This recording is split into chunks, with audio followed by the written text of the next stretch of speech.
And welcome, everybody, to our council meeting this night. Deb, would you kindly kick us off? Yes, sir. Counselor Williams, Yes. Counselor Hansi, Here. Counselor Purser, Here. Counselor Parrish, Here. Counselor Quigley, Here. and Counselor Miller. Present. Great, thank you very much. I'm going to ask that everybody stand for a moment of silence to collect their thoughts, followed by the Pledge of Allegiance.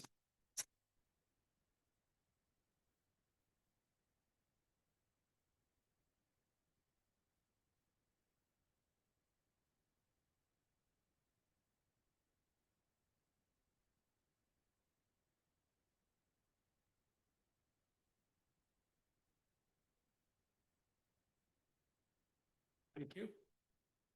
I pledge Allegiance to the flag, of the United States of America, and to the republic for which it stands, one nation, under God, indivisible, with liberty and justice for all.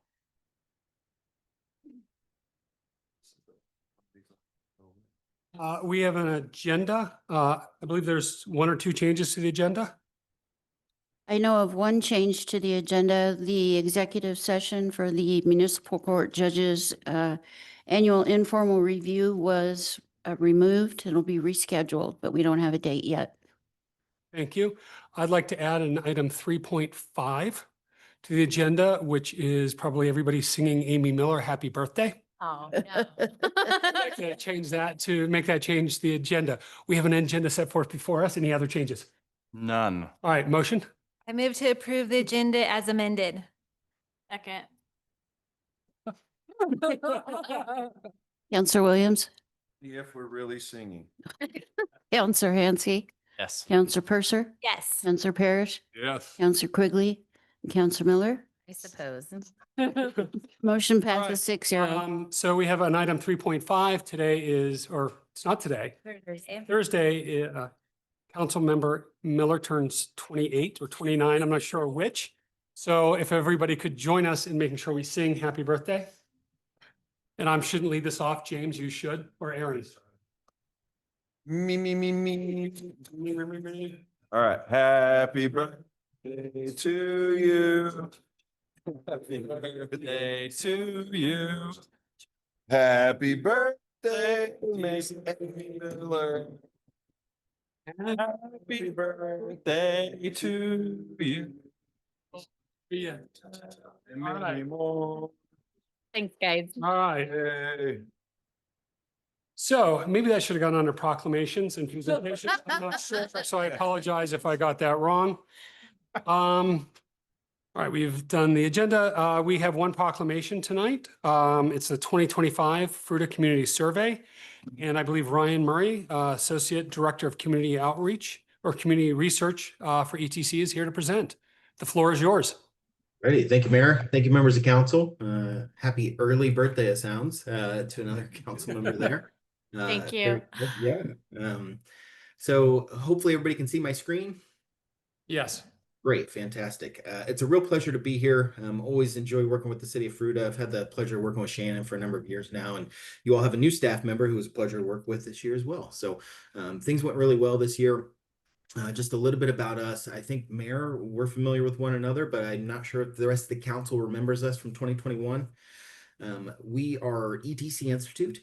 We pride ourselves in the moniker that's really been given to us by other firms as the nation's leader in market research for government organizations. And we really do pride ourselves in that. We do a lot of this work all across the country.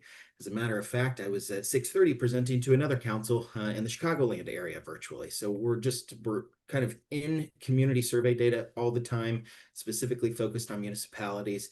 And our entire mission at our firm is really to help you all make better decisions through resident-driven research. Pardon me, Ryan. Please. Is there a way, you're a little hard to hear. Okay. I don't know if you can get close to the mic or turn your mic up. Yeah, let me see if I can. Is that any better if I kind of bring my computer closer to me?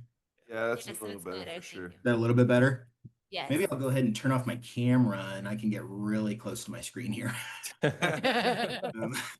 give me just a moment so you all don't see all my blemishes. There we go. All right, so I'll kind of hover in close here. If you all can't hear me or if I start stepping away, just call me back to the mic here. Thank you. Tonight, I want to go over the agenda over to the left. I mean, there's a whole bunch of items there. We're going to touch on those items, but really what I really want to do with this slide is set up the purpose and methodology. And just like past surveys, it's an objective assessment of resident satisfaction with the delivery of city services. Yesterday evening, I was in a community and we really harped the idea that these are perception related many times. And so we want to understand how we're performing in many key areas, but there's a lot of service level areas for which most residents won't have a firsthand opinion. And so a lot of this is a snapshot in time, an opinion based on feelings, or a perception based on prior or current going ons in the community. We like to preface with that because some of these items we know not all residents will have firsthand knowledge of. We also want to help gather input from residents to help you all set priorities for the community. So even if 100% of respondents were satisfied with every single item on the survey this year, based on the way that we designed the survey questions, we still would have gathered or developed priorities based on the results to the survey. We also want to track your performance against yourself as well as other communities over time, and we'll see some benchmarking as well as trends tonight. And the methodology is one of the most important opportunities for me as the consultant to be able to present these results. It was, again, similar to 2021, administered by mail, phone, and online with follow-ups by text, email, social media to all residential addresses within the city. So every single residential household had an opportunity to complete the survey. That is uncommon for communities the size of Fruita nowadays. We typically will reserve that mail to all households or that full embodiment for communities that are just slightly smaller than you all by maybe 1,000 or even 2,000 residents. So it's really great that we are able to get into Fruita, give every single household an opportunity to participate. And the sample is designed to ensure results are statistically valid and representative, meaning that everybody had an opportunity to respond. And we want to balance some of our demographics to make sure that they're really close to or as close as possible to the demographics of the community. In total, we really kind of set a minimal goal for the project, but typically we'll go well above and beyond that. And this year we were able to complete 715 surveys, which brings down our margin of error just below 4% at the 95% level of confidence. And that margin of error is kind of crucial for me as the researcher. I know that my results are statistically sound. I know that the reliability of the data is there, but as the researcher, I must also admit that the results are reliable within our margin of error. Not everybody participated. Some survey instances, other people will participate and others will not. So we want to make sure that you all understand that the results are reliable, plus or minus about 3.5%. So in our survey in 2025, if we asked a yes/no question, 50% of people said yes and 50% of people said no. In this one instance, 95 out of 100 times, we would expect that 50% to fluctuate between about 54% or 53.6% and 46%, kind of giving that margin of error plus or minus on that yes and no response. And so we know the results are reliable, but we also as researchers want to ensure that you understand there's kind of a limit to that reliability. It's good for decision making. It helps develop priorities. It gives residents a really great voice and allows you to take a resident-driven approach to decision making. And we know that the results are very reliable based on the way that they were administered. I want to start with perceptions. Overall, perceptions are still strong, but they are down from 2021. This is common nationally and something that no community really has been immune to. In fact, we've seen communities throughout the state of Texas see deep declines in overall satisfaction with police services, where that was once a community or really a state where we never saw any kind of fluctuation in the negative to satisfaction with overall public safety services. Starting out here with one of the later questions in the survey, reasons to live in Fruita, I thought it would be good to kind of frame up some of the responses here with some of the arrows that show whether or not the overall needs are very well met or needs are met ratings are going up or going down based on 2021 results. So overall types of housing, access to quality shopping, affordability of housing, employment opportunities have all kind of seen a decrease in overall needs being met, kind of an increase of those needs not being met. But we've had other items like special events, availability of recreational opportunities, high-speed internet, availability to get involved in city government, all see increases. So really we're kind of focused on this development or housing situation, which is really common to some of the overall national discussions that we'd had towards the end of last year regarding affordable housing and inflation. So these are things that are in the minds of respondents, and they can have a massive impact on some of our perception related items, specifically those items that influence our perceptions, such as the quality of life, overall feeling of safety, overall quality of services provided. Where at the top of this list, the city of Fruita performs exceptionally well. Those are a few of the areas that we can assess directly to our national benchmarking database, and you perform significantly above the national average in those areas. Some of the unique items that we ask in the city of Fruita that we don't have actual comparisons for is the overall image of Highway 6 and 50, new residential development or quality of new commercial development, and those are some of the areas where we see heightened levels of below average or poor ratings. Along those lines, we see satisfaction with major categories of city services stay strong. Really everything from quality of public transportation system all the way up, we see really strong overall ratings. I've highlighted 3 items towards the bottom of this table that are higher opportunities for improvement based on our important satisfaction analysis. We'll get further into the important satisfaction analysis later in the presentation, but what that analysis calls out are items that are slightly below average satisfaction and slightly above average in the forced follow-up ranking question that we'll ask based on these items. But really what I'm trying to do now is give you that idea that how well the city's managing growth and development is a perception-related problem in the minds of some respondents, and it's one of those areas that we need to be focused on improving the overall level of service on moving forward. The reason I prefaced with some of our perception discussion was primarily because that is a really difficult item. It's kind of in the eye of the beholder.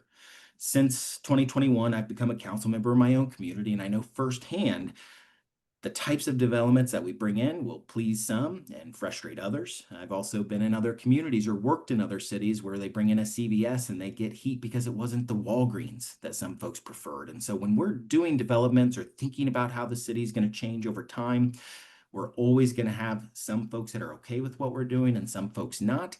And we see a slightly growing level of dissatisfaction with that particular item. We asked respondents along those lines whether or not they agree with the following statement. It is important for city leaders to stress economic development. Well, clearly in the eyes of respondents, about 68% of them said they strongly or agree with that particular statement. So this is an area that we do need to focus on, but it will take potentially additional information or additional research into the ideas or concepts that respondents are most thinking of in the future. When we talk about historical results, how you compare to 2025 to 2022, as I mentioned to start, some of our results are slightly down. I'm looking at results that escape the margin of error to show whether or not there was a significant difference. The overall quality of garbage collection, while those numbers are rounded, that is not a significant decrease in overall satisfaction from 92 to 88%, given our margin of error of about 3.5%. The areas that were significantly increased are shown with those green arrows over to the left, and you've made massive improvements in core quality of life issues, such as quality of city parks, recycling programs, sewer, police services.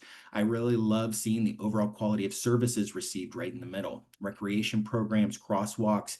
I know that in 2021, we harped on communication, and we saw the effectiveness of city communication increase 6 percentage points. Of the 12 areas that were directly comparable, we saw only 2 decreases, the overall flow of traffic congestion and the overall quality of garbage collection. Some additional trends, I'm going to focus more on the benchmarks tonight, but these trends can be found within your full report. There were 72 areas comparable between 21 and 25 surveys. 53 of the 72 areas, or about 3/4 of them, saw either a positive or no significant change in satisfaction, which shows us that the city's been performing consistently over time. When we look at some decreases in overall satisfaction, it really is image and development related for the most part. Now we see ease of car travel, overall quality of garbage collection, maintenance of Snook's Bottom open space. So we see a few other items in there, but really for the most part, we're seeing commercial, residential development, image, and image right there. When we talk about benchmarks, what I really want to do is help provide context. It's important to note that we might not be happy with an overall 40% in terms of how well the city's managing growth and development at the bottom of this chart. But when we look at US averages and similarly sized community averages, we can see that we're performing right along the same lines as others. The benchmarks provide much needed contextualization to results that appear relatively low, and they can show us that we are not alone in dealing with some of these perception-related issues. You can see overall flow of traffic management, US average compared to smaller communities, we see a slightly higher level of satisfaction. And you can see that blue bar escaping both the pink and yellow bars in just about every instance there. Overall satisfaction with perceptions, you're well above all of the marks that we were able to compare. Same with public safety, where we see quickness of response to emergencies, your efforts to prevent crime, which has been a very difficult item compared to the national average over the last few years, as well as visibility and safety prevention and education programs. We get a little bit more competitive with our under 30,000 average, but that is very common. There are a lot of high performers in that particular segment of the community. There are very small communities like Pinehurst, North Carolina. They have PGA tours there and some other really small communities that fall into that under 30 average. One of the big things that I wanted to harp on again here today was contextualization as it relates to this. Communications, you're performing extremely well against national averages, right along the similar sized community averages. And you did really well again with this particular item. And this is all in the eye of the beholder for the most part when it comes to communications. Are we paying attention to social media? Are we open to public involvement and input? Are we keeping ourselves informed by going out and finding the information sources we need to stay informed from the city? Public Works is another area where you excelled or very much exceeded the national average and stayed very competitive with our under 30K average as well. We have other averages such as demographic related ones. Under 30,000 is about the lowest level of population-based averages we can provide. And we know that's a little bit above Fruita's overall group, but there is a wide range of communities within that average. When we talk about opportunities, it is specifically designed to help develop opportunities for improvement. We've already seen this particular slide with these same 3 arrows included.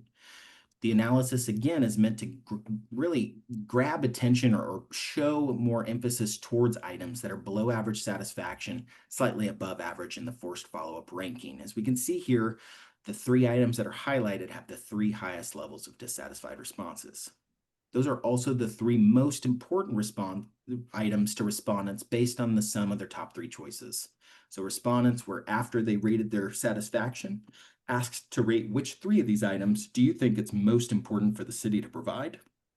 That leads us to our important satisfaction analysis, which suggests improvements in the area at the top of these tables should provide us with kind of a return on our investment in terms of overall perception increases or overall satisfaction increases.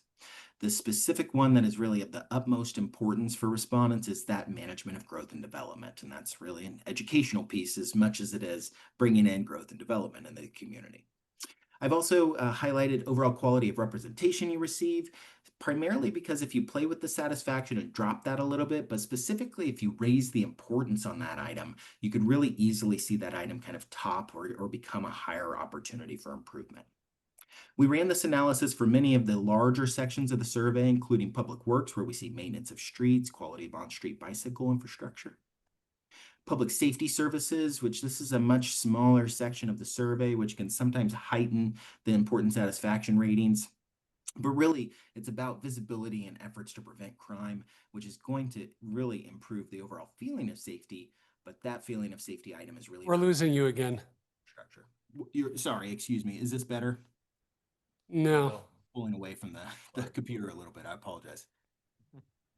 Parks and Recreation didn't have any high opportunities for improvements. One of the— Is there, sorry, I hate to keep bugging you. Is there a way to turn up the mic on your side? I don't believe so. I'm on a laptop without an individual mic. Let me see if I can do something here. Is there a call-in screen that maybe would work better for us? All of a sudden, you just got better. You did it. Okay, I did it. All right. I'm going to try not to move myself too much here. Parks and Recreation, it's that maintenance of Snook's bottom open space, but really no priorities or no opportunities for improvement in that particular section. And some of the other findings for the 2025 community survey, I wanted to focus on a couple of those focus areas from last time. When we talk about satisfaction with city communication, we see almost every area improved. We see how open the city is to public involvement and input staying the same, which is a pretty good rate of satisfaction there. We asked respondents what communication outlets they are aware of or use. We see your webpage, Facebook, television, and Fruita City link kind of topping those marks. And what I've highlighted are the items that respondents said, hey, we use these the most, or these are the ones that we most prefer to use. It's great to see that the city of Fruita is at the top of this list, being the most used, as well as the one of the most preferred. We also asked questions about the level of code enforcement in the city. We asked if it's too much, about right, or too few or too lax in terms of overall enforcement. We find that junk in residential yards is commonly going to be a too lax particular area. Overall traffic enforcement, about right.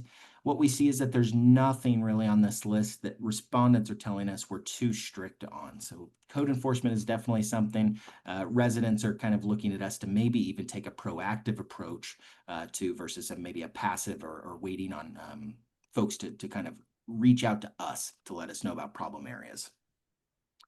We also asked respondents how supportive they would be of the city moving forward to acquire the Mesa County School District 51 Fruita Middle School. We had some mixed support levels here, about 46% of respondents in the very supportive and supportive column. And usually when we see this not sure, or sometimes we'll list this as a neutral rating of support, what we typically suggest to respondent clients is that you take about half of that group and you could put them in the somewhat supportive column.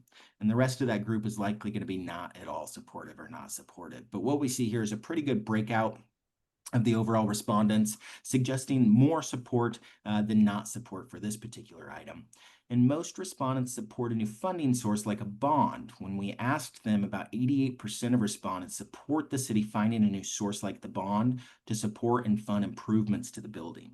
So while folks are very supportive and somewhat supportive of the city of Fruita moving forward to acquire it, there's a good group of folks that say, hey, yes, go ahead and use that bond mechanism to fund improvements. We asked in question 20 if folks think tourism in Fruita is heading in the right, wrong direction. We ask a few other tourism questions here, and we'll go through just a couple of those, but most folks think that we're going very kind of in juxtaposition to some of the how well we're managing growth and development. We seem to have more of a consensus here on how we're handling tourism currently. And when we asked respondents if they'd like to recommend Fruita as a place to visit, extremely and somewhat likely really dominate those overall responses. And I'm looking really at the contextualization of how extremely likely really takes precedent over any of the not or not at all likely responses. When we asked folks to rate some of their levels of agreement with tourism in Fruita, what I'm really focused on are some of the heightened disagree responses, such as tourism improves my quality of life, my standard of living is higher because of the money tourists spend in Fruita. Those are currently messages that aren't quite hitting as hard or as strongly on respondents in the community. And some of the other items, such as tourism is important to your local economy.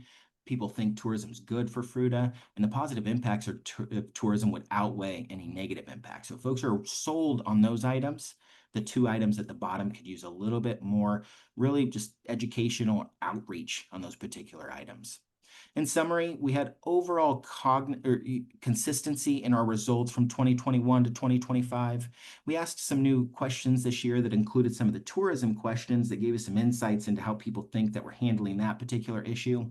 But in 2025, the focus really does tend to be on development, how we're managing growth and development, and potentially some of our code enforcement efforts as they relate to some of the junk or cleanup of debris in residential property. I've got a copy of the full report here, and I'll do my best to take any questions and answers this evening. Anything that I can't quickly get you an answer on, I'll make sure to write down and get a written response back to staff tomorrow. Great. Thank you, Ryan. So with that, bring it back to council with questions, comments. I don't have any questions. I do. How many surveys did we send out? How many households? Yeah, it would have been to all of your households. I think it's just over 4,000. Okay. So when we're talking about households versus respondents, is it fair to say that that's comparing kind of two different things? No, each household had the opportunity to provide one response. So when Okay. we use households and responses, we're using those kind of interchangeably. Perfect. Okay. So when you're giving your stats,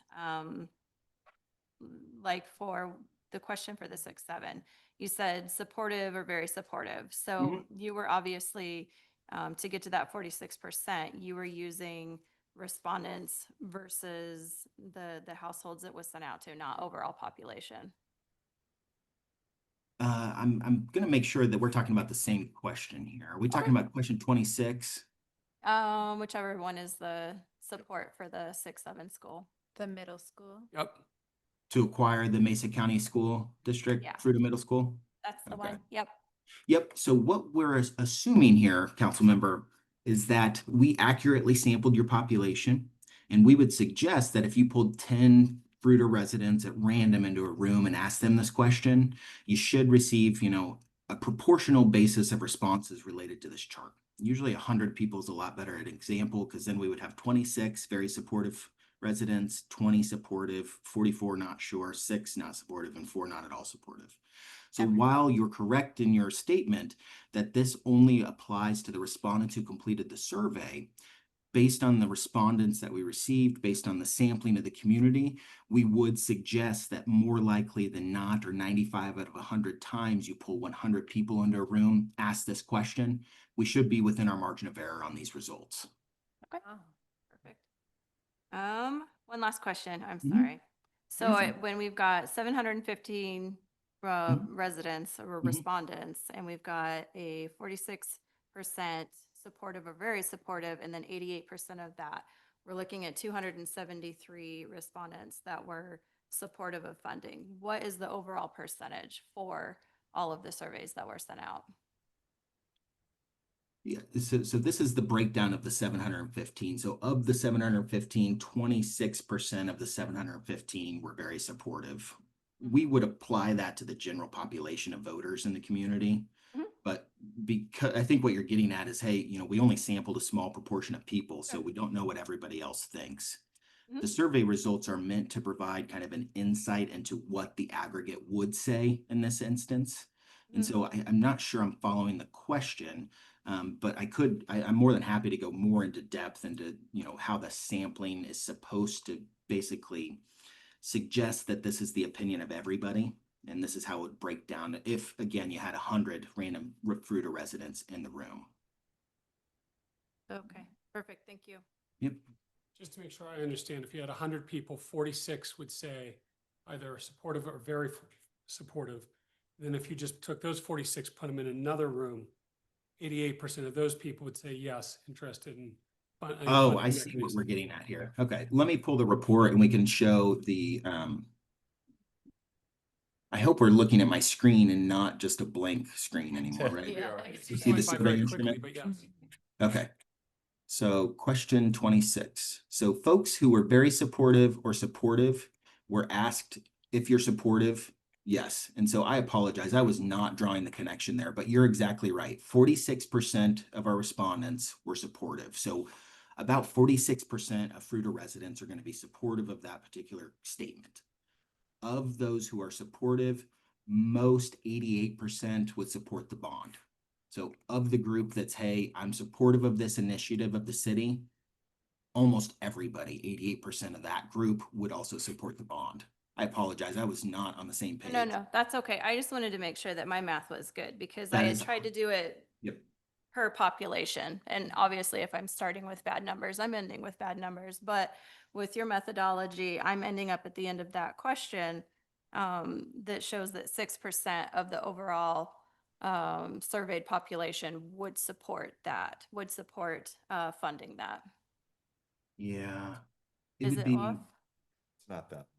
it Okay. would Because maybe if be a it's little bit higher 46 than out of that. 100 and Yeah. then 88 of that, it's gonna be more than 6% of the population that was I'm- asked. Oh, see, I was using 273 people were Yep. answering affirmatively that they would support that. And I was comparing that against the 4,000 that were surveyed. So that's not the number that I should be looking at. No, it would really be 273 of the 715, and I apologize, my mental math is terrible. That's okay. I am not a mathematician myself, Uh, which is why I'm asking these Yeah. very boring questions. So this is about 38% of our sample population, of our survey's respondents.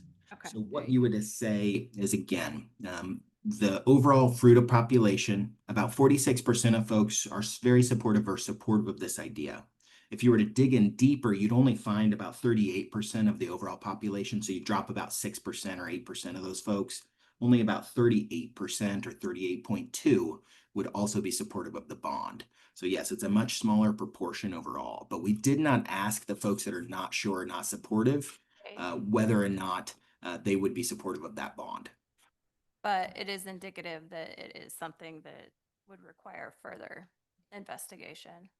I would always suggest before you spend the money, especially as a council member myself, don't do a mail-in ballot based on these results. There are phone poll, like political consultants out there who do this kind of overnight, and they are the ones that would kind of work with you to develop ballot language and more educational outreach and things like that to really further explore this issue.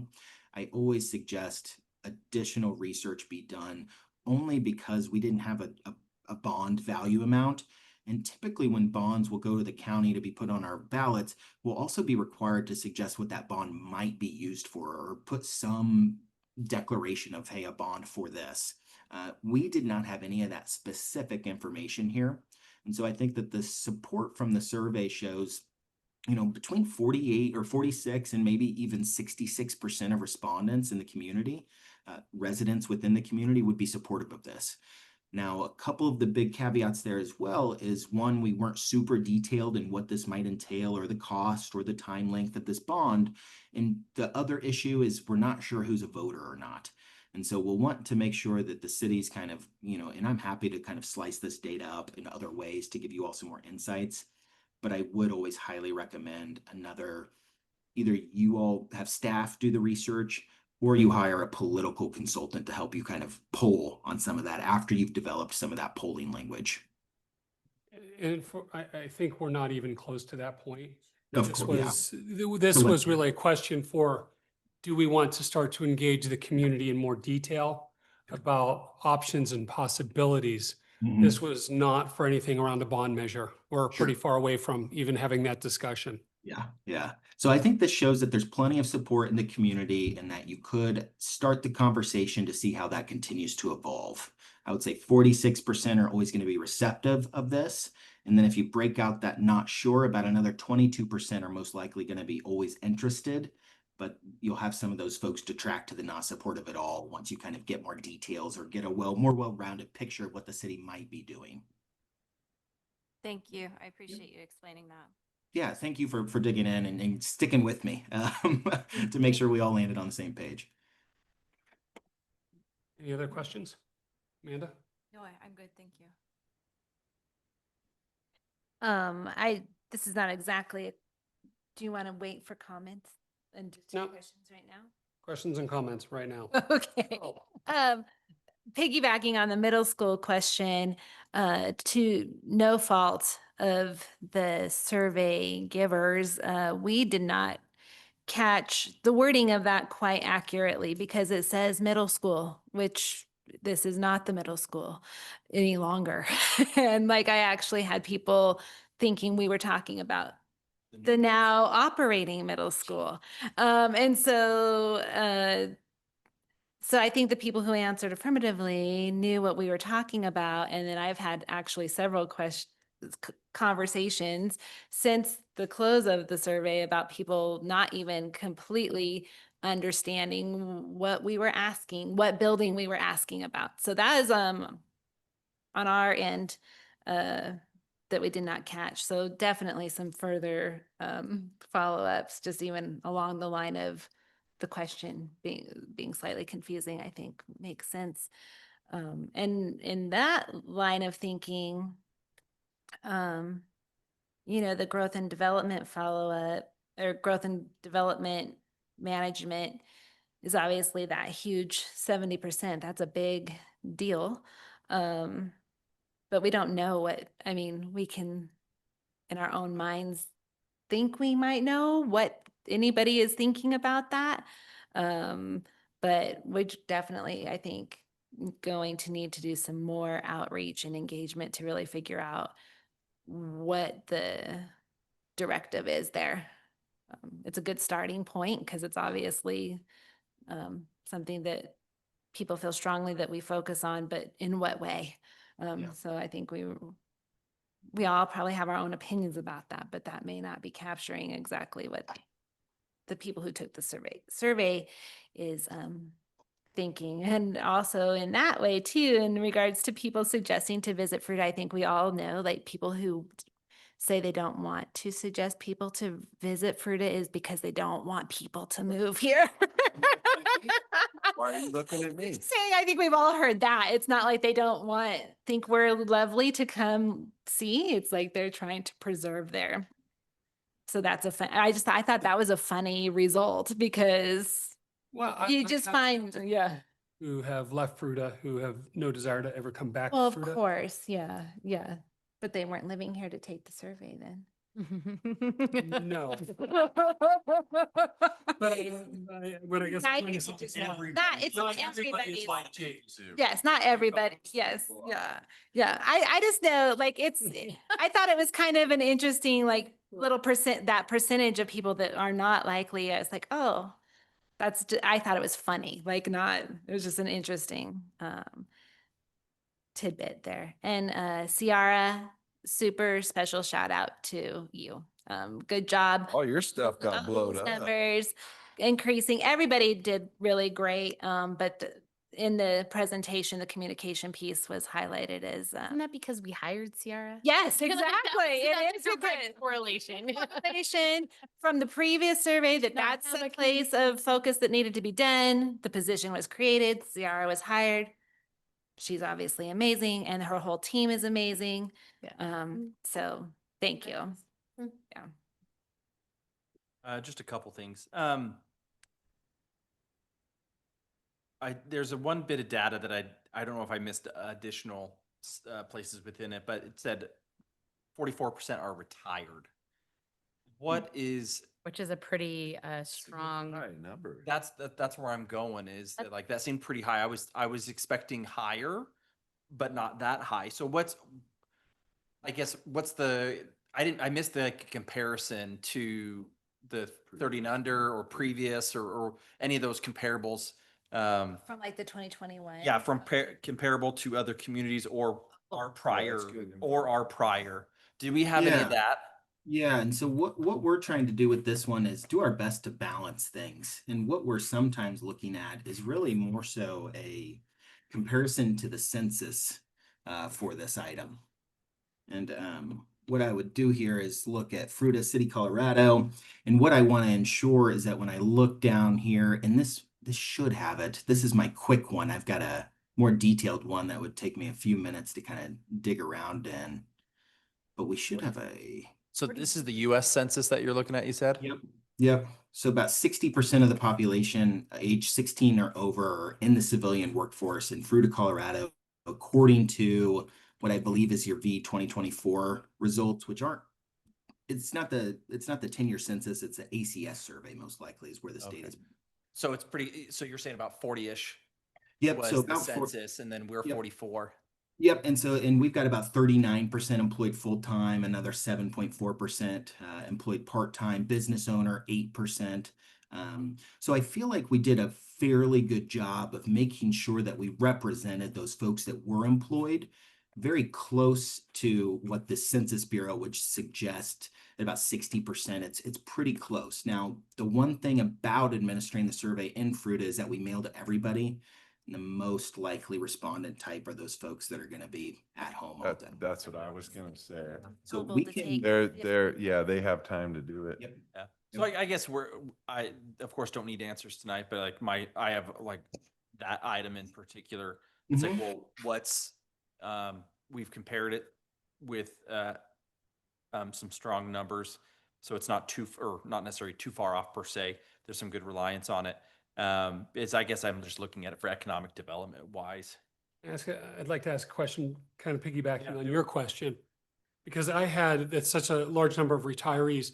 Do you have the data to say out of each one of those age population, can we break that out into their economic demographic as well? So we can look at out of the retirees, who's falling under what income brackets? Because I think that's telling whether if we have fixed income retirees, I think that's something which we have to pay attention to. That's a Yeah. good bit of data as we. Is that information that would rank? It's not necessarily good in. stuff? It's not in here, but I did not know with the raw data if that's something that we can pull. Yep.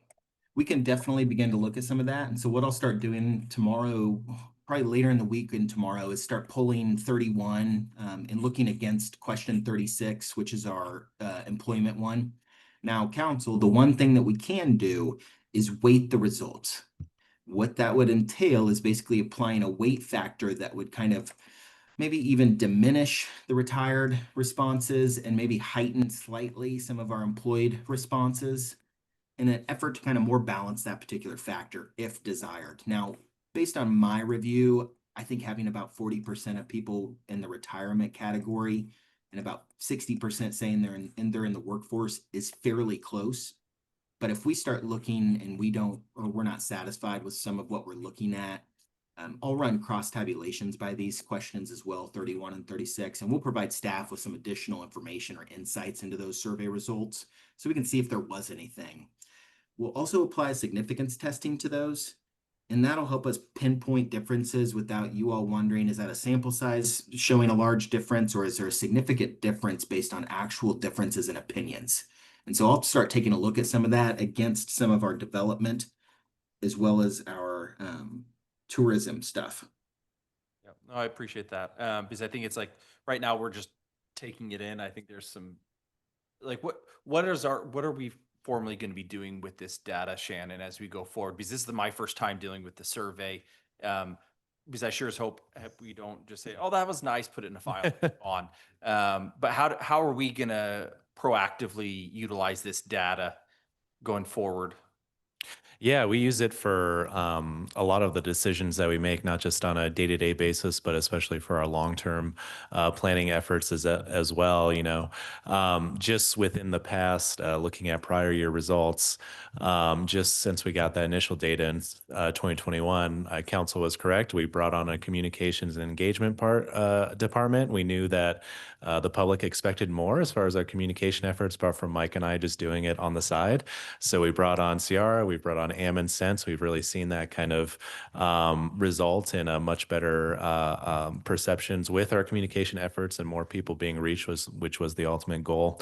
Another one that stood out to me was availability of high-speed internet. That was one of our lowest rated utilities last time around, and since then, fiber is installed almost to all Fruita. So we take these survey results very seriously, and they guide our decision making as staff. And I know council's decision making as well. So we'll probably use these for the next 4 years until we do the next one. But a lot of the time we go back to, what did the community say about this in the survey? How can we try to address these pressing issues and make sure that we're incorporating it into our decision making and long-term plans? Can I?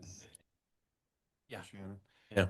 So with that being said, I know you guys have had the results for a little bit Sure. longer. Obviously, you've already Yeah. kind of been looking at it, and I'm sure you got your wheels turning a little bit. Yeah. So you mentioned a few things from the last one that we had approached and that we've changed.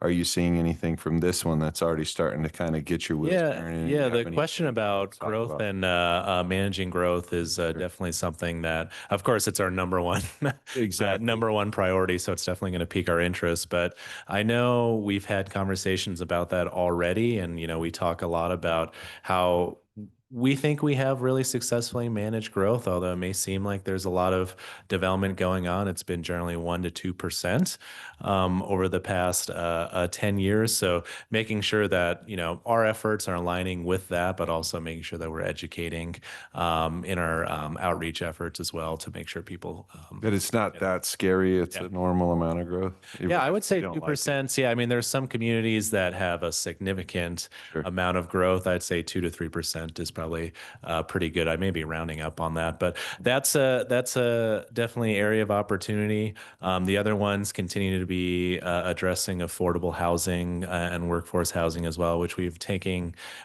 some very meaningful steps, I think, as an organization to address that. But there's definitely more work to be done. We know we have our housing needs assessment that's going to kick off next week, and we know that there's still a gap for people who want to be able to live in Fruita, but also have the ability to be able to afford to live in Fruita as well. So yeah, there's a lot of areas. Some other decreases that we don't know what to make about it. Such as the look of new commercial development, new residential development, stuff like that. But yeah, some of those kind of bigger ticket items definitely piqued our interest. And a lot of it's already been identified in our strategic plan and then also some of our other goals as well.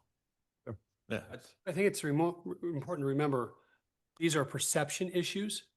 And that doesn't mean the perceptions are wrong. I'm not trying to say that, but it's, to me, I look at those and those are like, all right, we need more communication. In the education Yeah, part, and- where he's talking about that, where everybody's scared of the growth, and believe me, I'm on top of that mountain, but it is a percentage that's comparable to the rest of the country, and I think that that's probably good information for people to know. Right. Just Yeah. that one particular thing, for instance. So yeah, right in perception.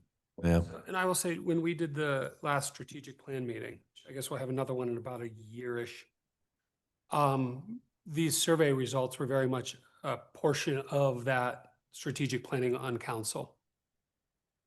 I think my last point that I wanted to make was, I think it'd be nice if we could get or mull this over a little bit more, but it'd be nice to have like a workshop to where we Yep. can see, like we had those strategic plans set in September of last year. And our two highest priorities were housing and economic development. So it'd be nice to like just get a refresher with this new data. And I think just another area, again, it's part of the perception, but it's like, okay, police. That was an very interesting item for me. So it's like, okay, do we ask chief to come back? It's like, how are you going to fix it? Or what are you going to do to improve the perception of things? With the data that they've had, like what are they intending to do with it? Because I don't think because I think one of the questions that ranked a little lower was, don't see enough cops in the community. They're in our community. And so they're not hiding and sticking around in certain areas, but I assume that they're all over. So it's like, it'd be kind of nice to get an update from him as well and see how is he going to use this data to help him? It'll be interesting to see the shift in that though, too, now that we have Ed's only been in that position for, a short time. So we have hired someone, that's like pretty much their main role is to engage and to be in the community. So I think it might be similar to we got to give it a little bit of time to really see the results of that. Didn't we bring Ed on as kind of a result of something like this, kind of the conversations that we were having, needing more engagement with the community as well? And it's only been, 6 months or so? Yeah, I think around that. And yeah, Ed's been doing a great job. Phenomenal job. Yeah, absolutely. Yeah. Yeah. I wonder how much of this is also, we're hearing more about traffic issues and stuff like that. I think that all kind of dovetails. Yep. And as we look at, that's been a focus you talked about earlier in terms of how do we improve on it, especially some of the problem areas. I think that will also have a direct impact on that perception with the police as well. I think this all kind of ties together. And Ryan, Reiterate what I was saying, it'd be nice to have a workshop to where we can kind of follow up and see how our strategic plan and this data goes together, and if it's to look at, are we on the right direction? Do we need to modify or something? I think it dovetails into the budget process that you're going through right now. Based on this feedback, what do we need to do to tweak and adjust? Yeah, absolutely. And we use it a lot for our decision making, especially for budget. CR was a great example. Adding community engagement piece to our police department as well was a good example. So yeah, these results will be well utilized, and just kind of based upon the initial presentation and report, we feel like they're pretty consistent with what we came up with our goals in the strategic plan. Just a quick note about perceptions, and especially highlighting the 3 priority areas. Ryan could probably speak to this pretty easily, but whenever a community does really well, then generally they do have to pick kind of what areas we should focus on. So every survey, traffic and quality of city streets do continue to be the priority. But maybe Ryan, you can speak to just how those generally rank compared to kind of other communities that have high levels of satisfaction. Yeah, that's the perfect example, Shannon. Last time you all focused on communication. only healthy communities, only, higher performing opportunity or communities and cities across the country get the opportunity to do that. Frequently, and we try not to highlight these examples too often, but we find ourselves in really tough community meetings, and we're presenting to council on really tough issues where we're talking about core quality of life services like parks and recreation. Sorry, Ryan, we may need you to speak. Sorry, Apologize. sorry. So I'm really close to the camera again, but hopefully you can hear me better. So what we sometimes focus on in these communities that don't perform as well are really difficult items that are core quality of life: water services, garbage, parks and recreation, areas that if they were to begin to stumble in a community like Fruita would become high priorities overnight. As you can see on the chart over there, your biggest issue is in the eyes or the perceptions of respondents and residents in the community is how well you're managing our growth, traffic flow, and the quality of my city streets.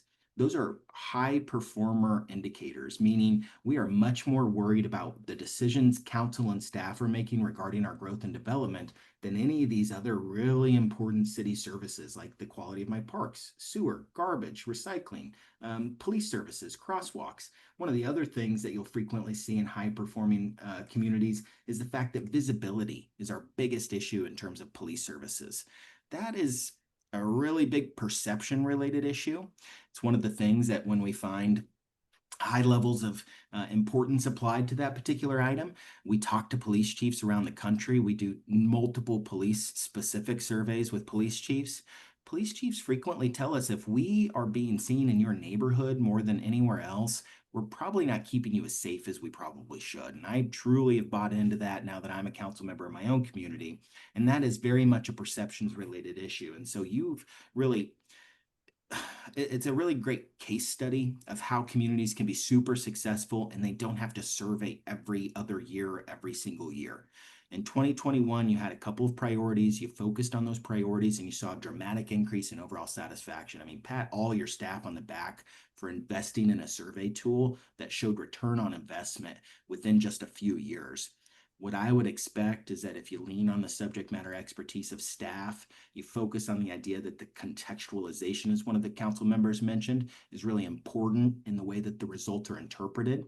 I think Mayor was the one that also mentioned these are perception related results.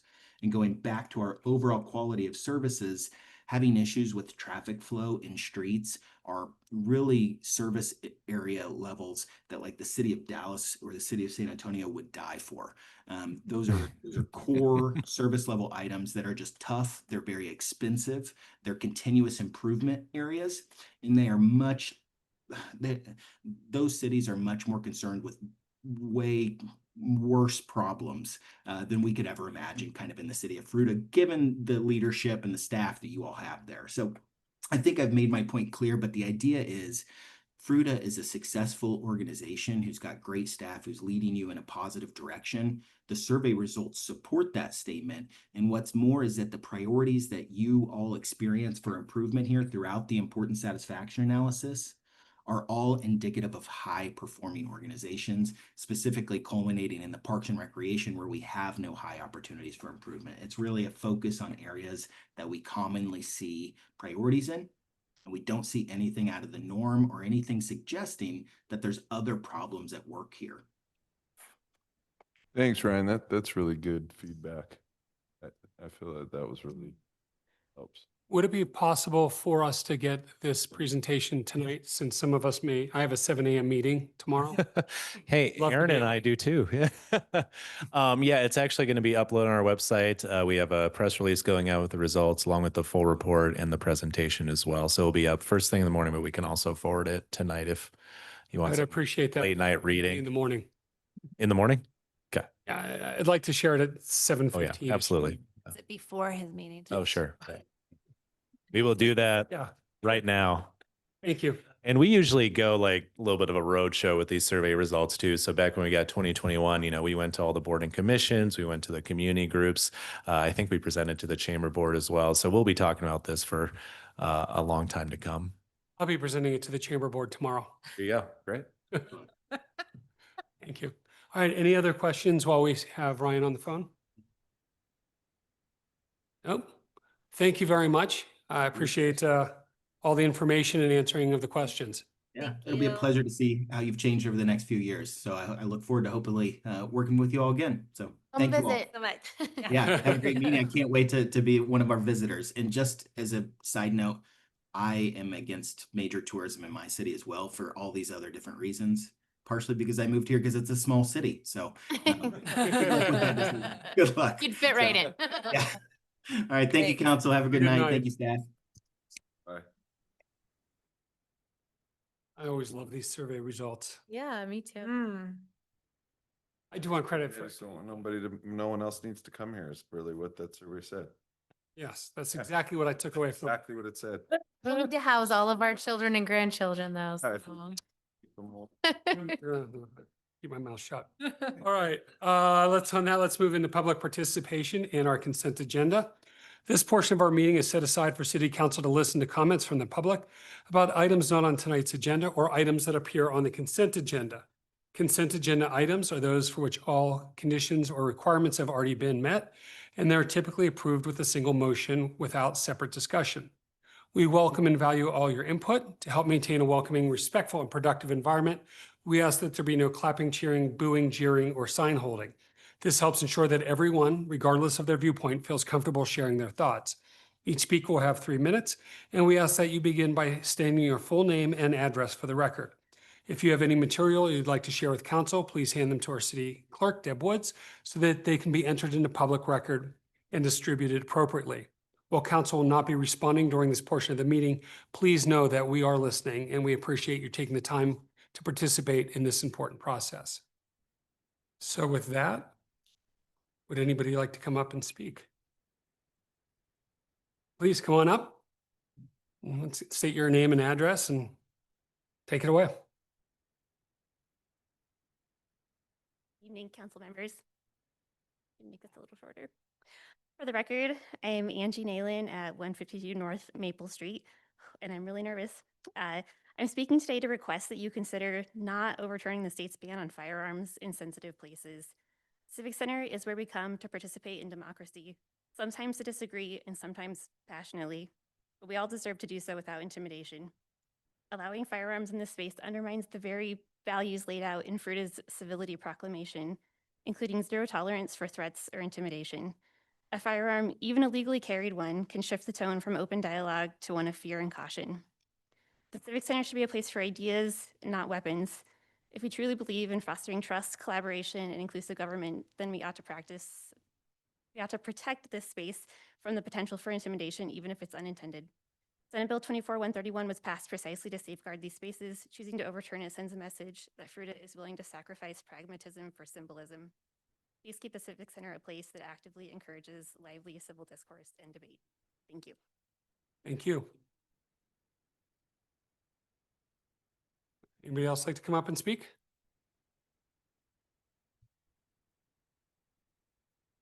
Good evening, council. My name is Thomas Wells, and I'm also at 152 North Maple, although I would suggest that we stop asking people to state their addresses in this era of AI and big data aggregation. Just something to think about. I also want to request that if possible, you provide some context into your thinking around the ordinance about firearms and weapons being allowed in public spaces. I went back through previous meeting minutes and videos, and I couldn't find enough information for me to be satisfied in understanding where this is coming from. So just a thought there. I grew up in Boy Scouts and in a hunting family. I'm not afraid of weapons. I am afraid of public speaking, but I nonetheless, being a member of planning commission, as you all know, do think that having weapons, even if legally carried, does change the tone of discourse. And I just think that this is something we should think carefully about. The state has gone out of its way to set things in a particular way. And while we are a home rule city, we can certainly change things to be the way that Fruita wants them to be. And I think that we should do that when we can. But, you know, times are different. And I think that especially for younger generations, the having of weapons displayed publicly in rooms can change the way that they might engage with our elected and representatives. So just I think those are my thoughts. I also have some thoughts about the survey results. I am a data scientist professionally. Is there going to be time later in the meeting to talk about that since it was an agenda item? No, it was a presentation, but we will be having a workshop. I'm sorry, I'm not supposed to normally respond back. We will be having a workshop that will be discussed. I'll email those comments in. Thanks. Okay, would anybody else like to come up and speak? All right, hearing none, I'm going to go ahead and close public participation and bring it back to council. So we have a consent agenda before us. Any discussion on any items on the agenda? Procedural question. If we pull something off for further discussion, that's just more for us to discuss, not public. Correct. That's just amongst ourselves. Yes. So with that being said, is there an item on consent that you would like to discuss? There's two of them. One is on the financials, we got a big pop in building materials. Can you kind of give a little bit more clarity, because it looks like we've been doing fine all year compared to budget, if I remember correctly. But we got this big pop of like 100 grand, which is substantial as compared to budget. So can you just talk about the process and what we're seeing from this, if it's a one time or continuing for a period or Right. into next year? Yeah, absolutely. So yeah, our use tax on building materials have already exceeded our budget estimates for the year, and that's just through May. So three of those are commercial projects in Fruita that we consider to be one time. So I'd say, I think if I'm remembering the numbers correctly, it's between $150,000, $180,000 just in commercial projects that we received use tax on building materials for. So as we go through our budget process now, we try to estimate what those will be next year. A lot of that is based upon, anticipated new home and permits and things like that. So I do not anticipate doing much of an increase when we estimate those revenues next year, just because we try to fluctuate out those one-time revenues to make sure we're not tying any ongoing expenses to them. My other Yeah. one that I want to talk about that's a little more, I think possibly more discussion is our second reading of 2025-13 for amending and reenacting the code for weapons. So I don't know how we want to do that. I have some comments and some things there, but I don't know if that's. We can have that discussion here and then still keep it on the consent agenda.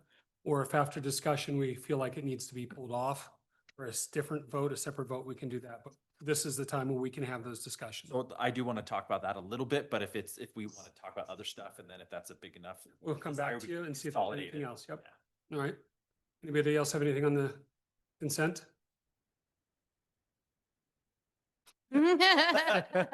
What's that look? Just making sure. No, I also have some thoughts about that ordinance, the second reading, 2025-13. All right, so let's go ahead and have that discussion now. And then if we need to, we can pull it off when it comes time for vote. So Aaron, since you started, why don't you lead off the discussion? I just want to talk about it more just because it's a second reading. I think it's something of substance, because I don't want the perception that we're just hiding it in consent. Because I think it's a real valid thing. I look at this as there are some changes made on the state level. They gave us an opportunity to amend it to fit our community. We've always had the ability to conceal carry. So like it's my understanding, staff, correct me if I'm wrong. This is not open carry. Open carry this is not talking open carry at all. That open carry is not allowed in this facility at all at any times, no matter what. There are exceptions, security personnel, law enforcement. Yeah. So, I look at this, that I can see people's concerns maybe on the other side of where I sit that, but this is allowing for law abiding citizens that are concealed carry, that have further education and training to where they are keeping them concealed. The intent is there's no brandishing, is very strictly talked about with concealed carrying. And I think go into a little bit more detail on what that means. Go for it. Which is with concealed carry, you have to have. Get into the mic. Concealed carry, not only do you need additional, you have to have training, you have to be signed off on the training, you have to have your background check and everything else Sheriff. through the sheriff's office, who does it through CBI Yep. as well. But when you conceal carry, you're not even allowed to have a print, which means you can't like shove a gun in your pocket and walk down. You can see the outline of a gun in your pocket. So it's more than just being able to visibly see it. It's just, you can't know that it's there. Because if you know it's there, then you're actually breaking the law. And there are cases where somebody has a concealed carry, is at the grocery store, goes to grab something off the shelf, all of a sudden that you can see that the gun's there, and they get in trouble with the law. I mean, that's how strict that is. And I can appreciate,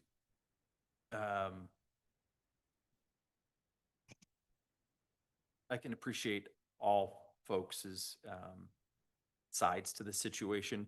I know personally, I'm intending to vote yes on this change. Because I think this is, it's a rights situation to where we need to allow people to, I'm blanking on the word, sorry, to use their right to carry, conceal. And, I think for safety, looking at this analytically for safety, if you want to conceal to protect yourself, you should be able to do that even in meetings as this. I don't know how many people know, but I was at Columbine High School during the shooting. I waited 3.5 hours for support. I'm not doing that in a meeting like this. And I'm not saying it would take 3.5 because the cops are just down the road, but I definitely want to be able to, if I choose to have a concealed permit to then protect myself in an event, I want to have that opportunity to have that, because I want to make sure that I do the best that I can do for myself in that situation. I'm not sitting as a target. I did that for 3.5 hours. Don't care to do it again. That's all I got. Amy? Oh, sorry, Janine, I don't know why. Yeah, I just want to thank you for those words, all of them. They were, like, our first reading was on consent. This is on consent, so I'm appreciating this conversation. The majority of conversation of this did happen on workshops. Those minutes are a little, a little condensed. It's not filmed, so you wouldn't be able to, a person maybe wouldn't be able to have heard the entire conversations behind this.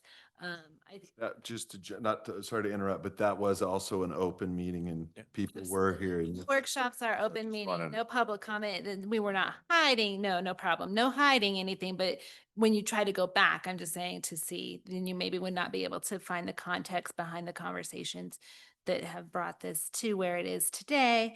Several of a few of the discussions led to just the general security of this particular building, and that we don't have any measure of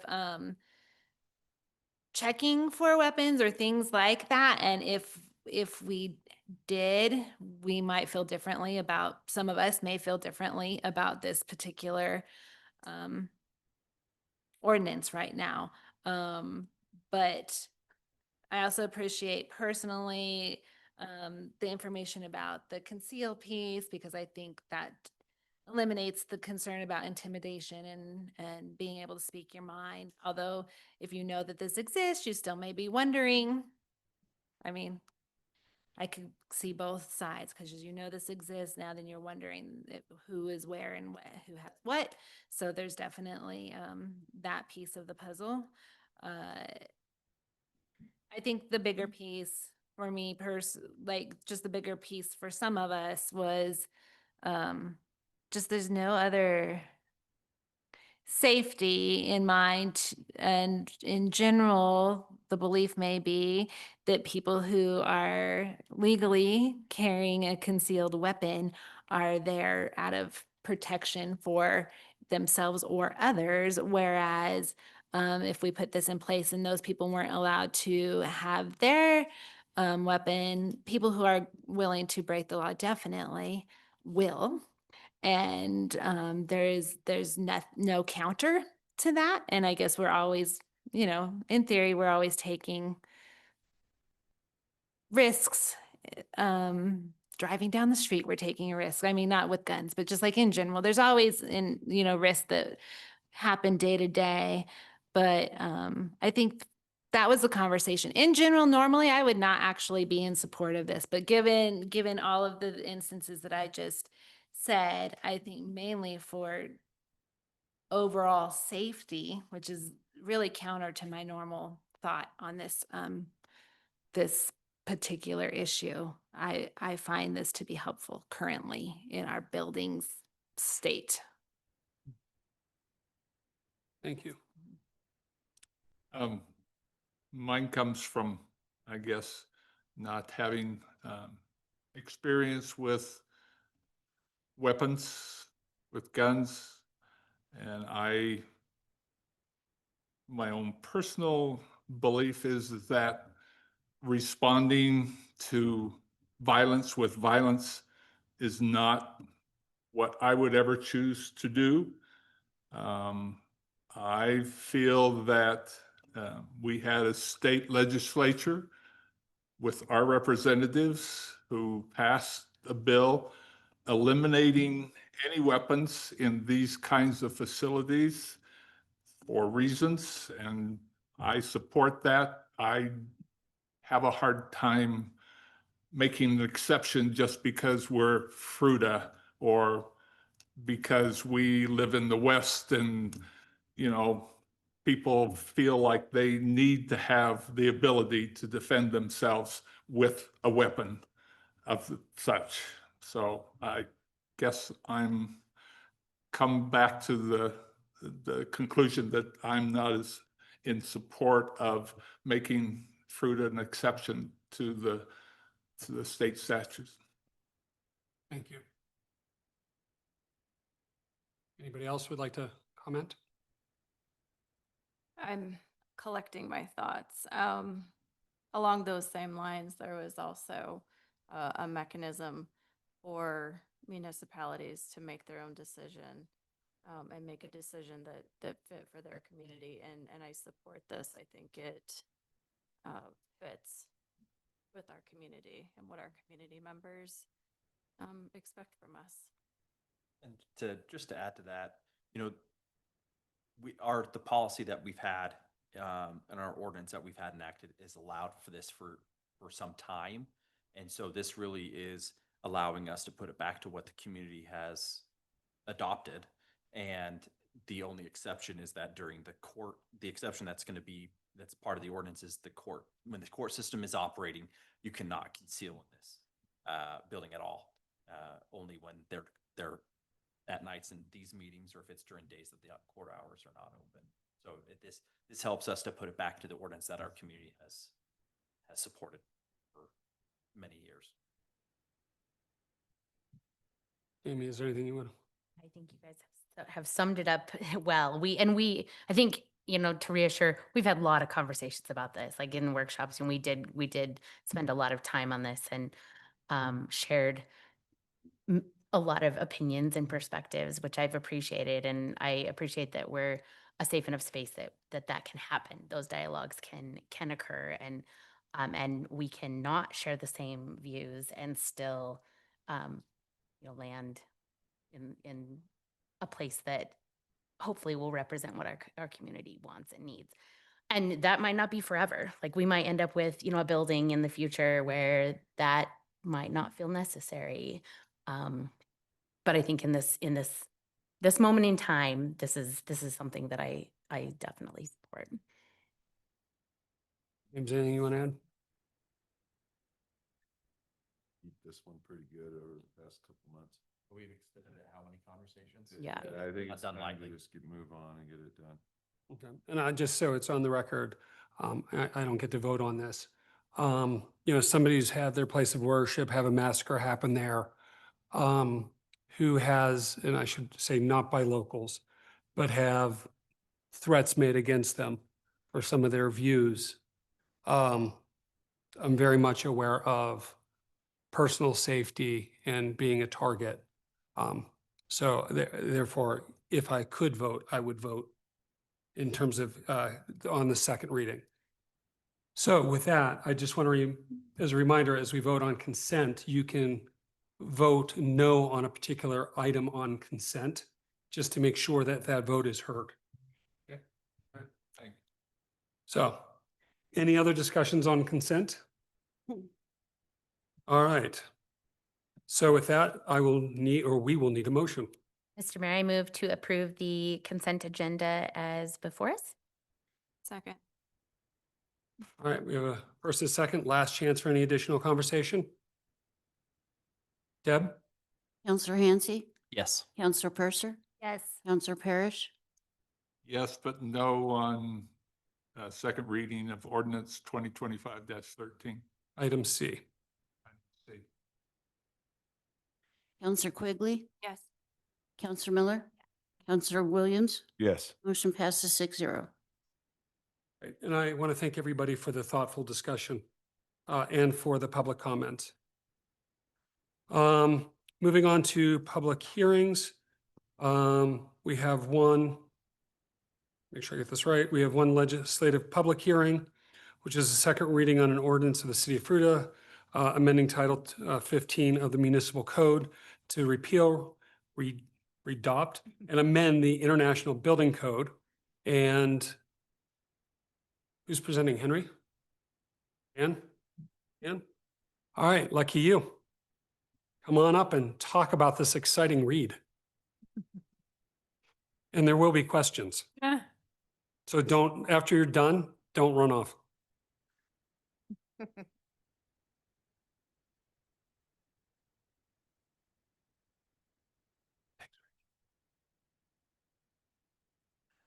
Good evening, Mr. Mayor, members of council. Dan Karras, Assistant City Manager. I'm joined with Mike Mossberg, our building official. We also have two of our staff members, Jen Wooten and Will Gray, with us to bail us out in case we get challenged. But I've learned my lesson throughout the years that a good way to start this off is to tell the policymakers what we're not doing. And then what we are doing and what are the differences from before. So with that said, this ordinance, it doesn't change any fees that are collected. Otherwise, there would be more people in this room. It doesn't attempt to make it more difficult to build or as a direct result of some sort of failure. It is, and again, to the degree that we can, we do make modifications and exceptions that are specific to our area that you can see that is specified in the ordinance. We can't do that for all of them since some codes are state mandated, but Mike can go into greater detail on this, but we do make some changes to fit the area and then also remain consistent with Mesa County.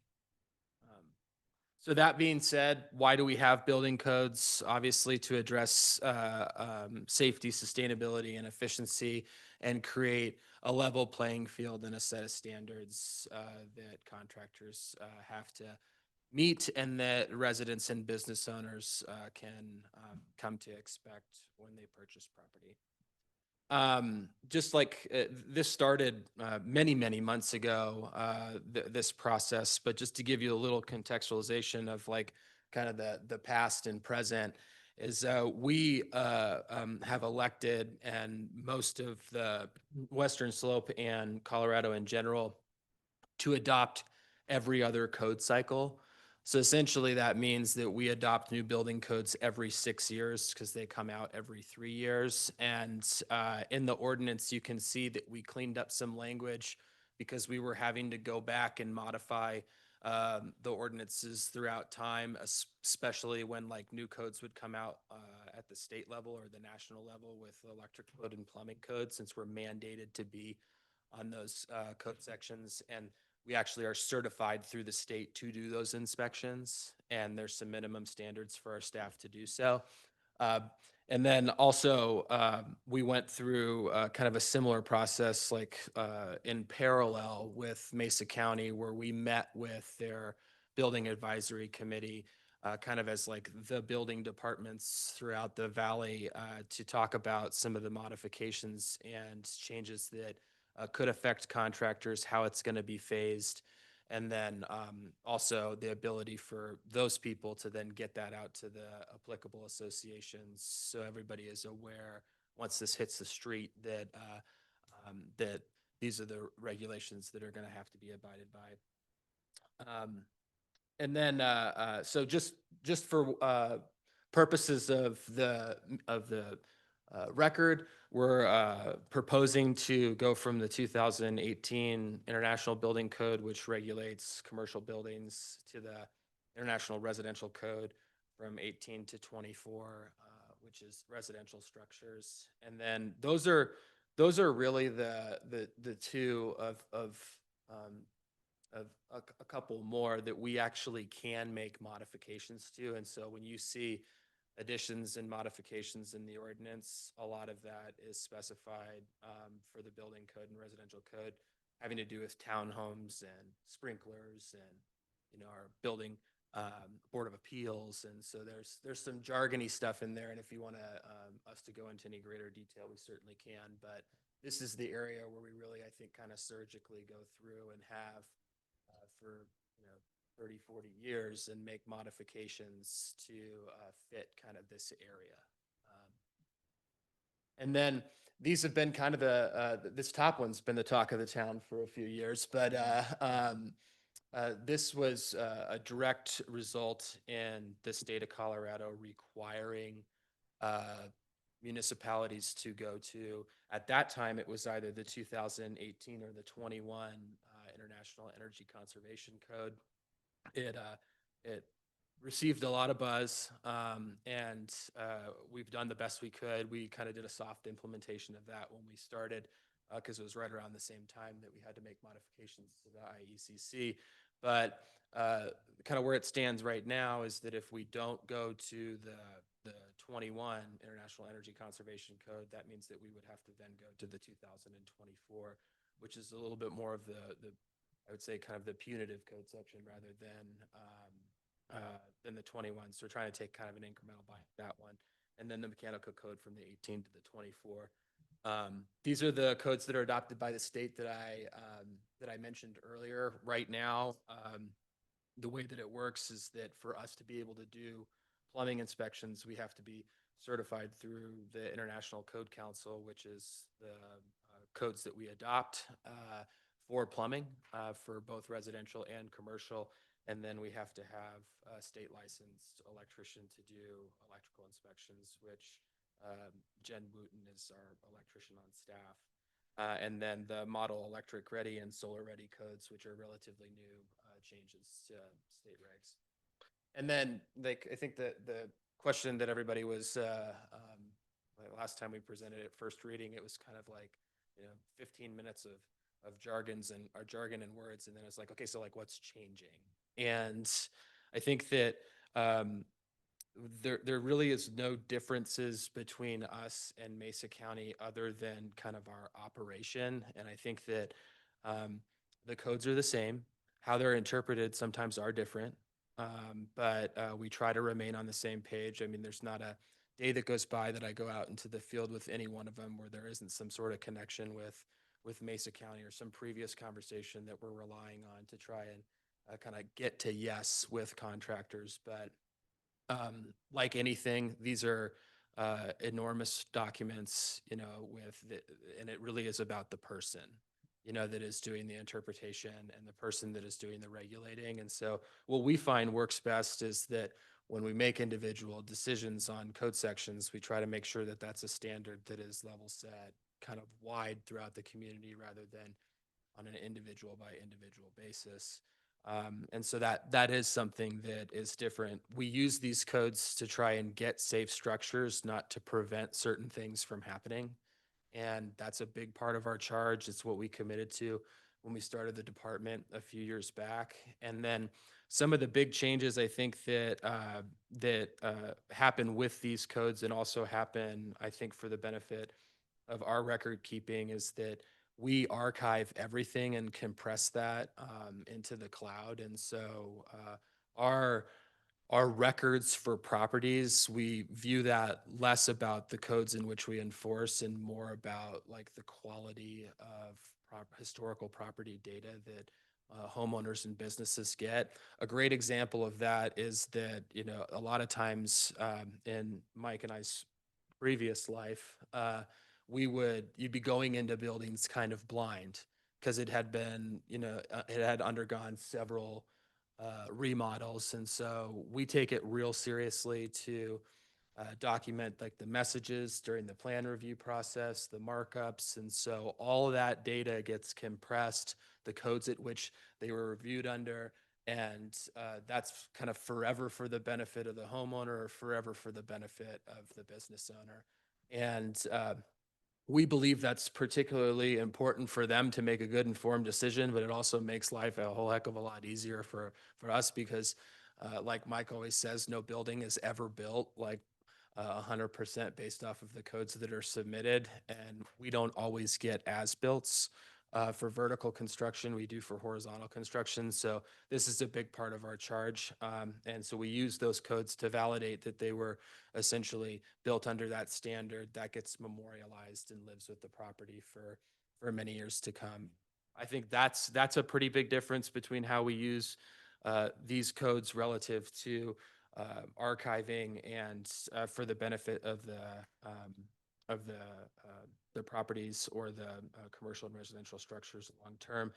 A couple of things that I think have been a little bit maybe miscategorized is that these somehow just make it more challenging to build. So I think a lot of times, like when we have these conversations, especially as or in like a regulatory space, is that we adopt a new code. That means A, it's more expensive, or B, it is going to be harder, you know, to perform. And so really, I think that as we talk about this, you know, a lot of times you see these additions happen because they're addressing new phenomenons, tiny homes, you know, RVs, you know, different sort of like connections for innovation. So I once upon a time believed that we just did this so we could spend thousands of dollars on new books, but really like we do address this by like reacting to innovation. And that's what I see this doing so with this ordinance and this change. Would you like to add anything? A lot of times the codes like Dan referred to that we're doing, the 21 and 24, these are dates in this 6-year cycle. The codes aren't a perfect thing. So like that 24 code we're avoiding under the energy code side, it will probably, you know, change in its future version of the 27.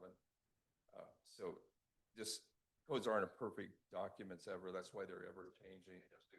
New products, and they find errors in the past codes, so believe it or not, so they can correct it and or remove things that really were not necessary.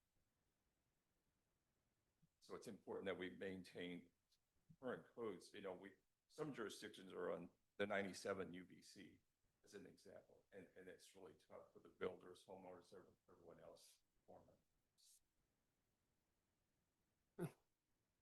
Great. So thank you. Before we bring it back to council, is there anybody that would like to comment or have questions on anything presented tonight? Now is your time. All right, seeing none, I'll bring it back to council. I just want to thank you guys for I know the time, energy, and effort that you guys have put into this and the thoughtfulness that you have shown in getting this ready for us and making sure that it's the right fit for us, for Fruita specifically, as well as, making sure that we're coordinating with Mesa County, because that is really important to make sure that we don't have vastly different standards and expectations from our neighbors that can get really messy and confusing. So yeah, just thank you.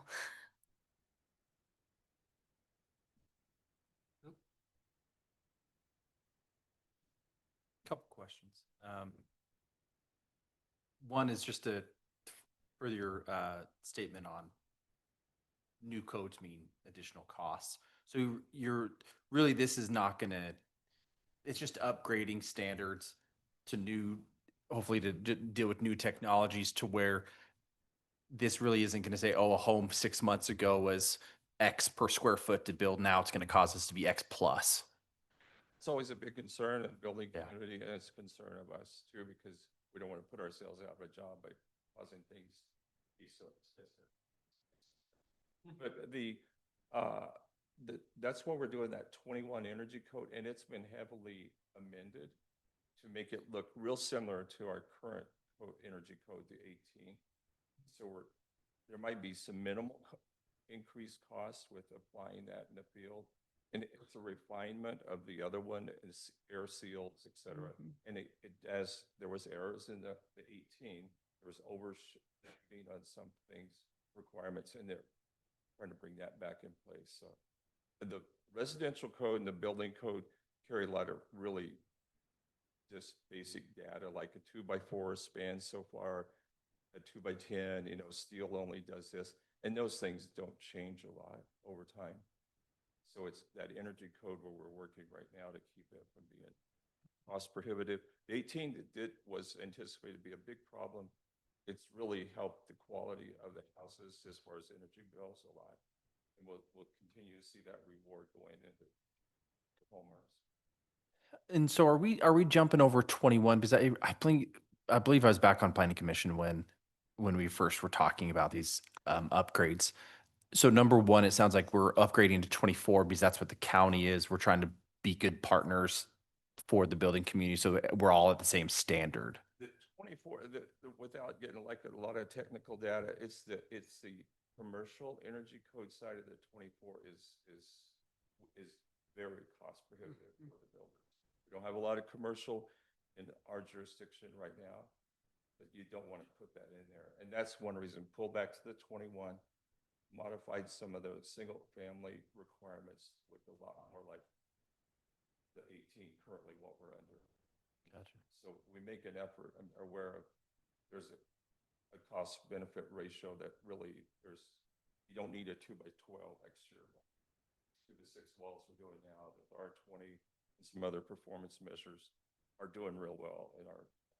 So generally speaking, with these improvements, it's just per se minor changes, and if there was a big increase that just didn't make sense, you backed off to the 21 or a prior year than the 24. And if there's something in that's we're not aware of, or at all the other code officials, nobody that's kind of language there again that's been displaced in there. Building officials, the building department has the ability to make a modification to the code, and it's like we're not doing that any longer. But the key is it's consistently across the board for all entities. Everybody's aware of that benefit. That's good to know. I appreciate that. Thank you. James? I just have one comment. Dan, when you were talking about some of the information, you said we compress it and we put it in the cloud. So does that lead me to believe that you understand the cloud? Because as far as I knew, no one understands the cloud, Dan. I have a very elementary understanding of how the cloud works. But the people that handle that for us seem like they really know what they're doing. I just didn't know I was in the presence of someone that knew how the cloud worked. Excited, but okay. One other thing that I just wanted to mention real quick that I plan to, for the benefit of the council and the community members that are paying attention to this, is that we do the every other code cycle, as Councilmember Hansey was talking about, also to give our design professionals some consistency. So many of these projects, they're in planning and evaluation for many years. For whatever reason, they haven't submitted yet because they're still going through that change all at once. You kind of have to do a little bit of the dog and pony show to make sure everybody is aware that these are the dozen codes that are going to be kind of like the lay of the land for many years to come. So people are $100,000 or $150,000 into A&E costs, and then something major changes on them. So I just wanted to make sure that that was clear.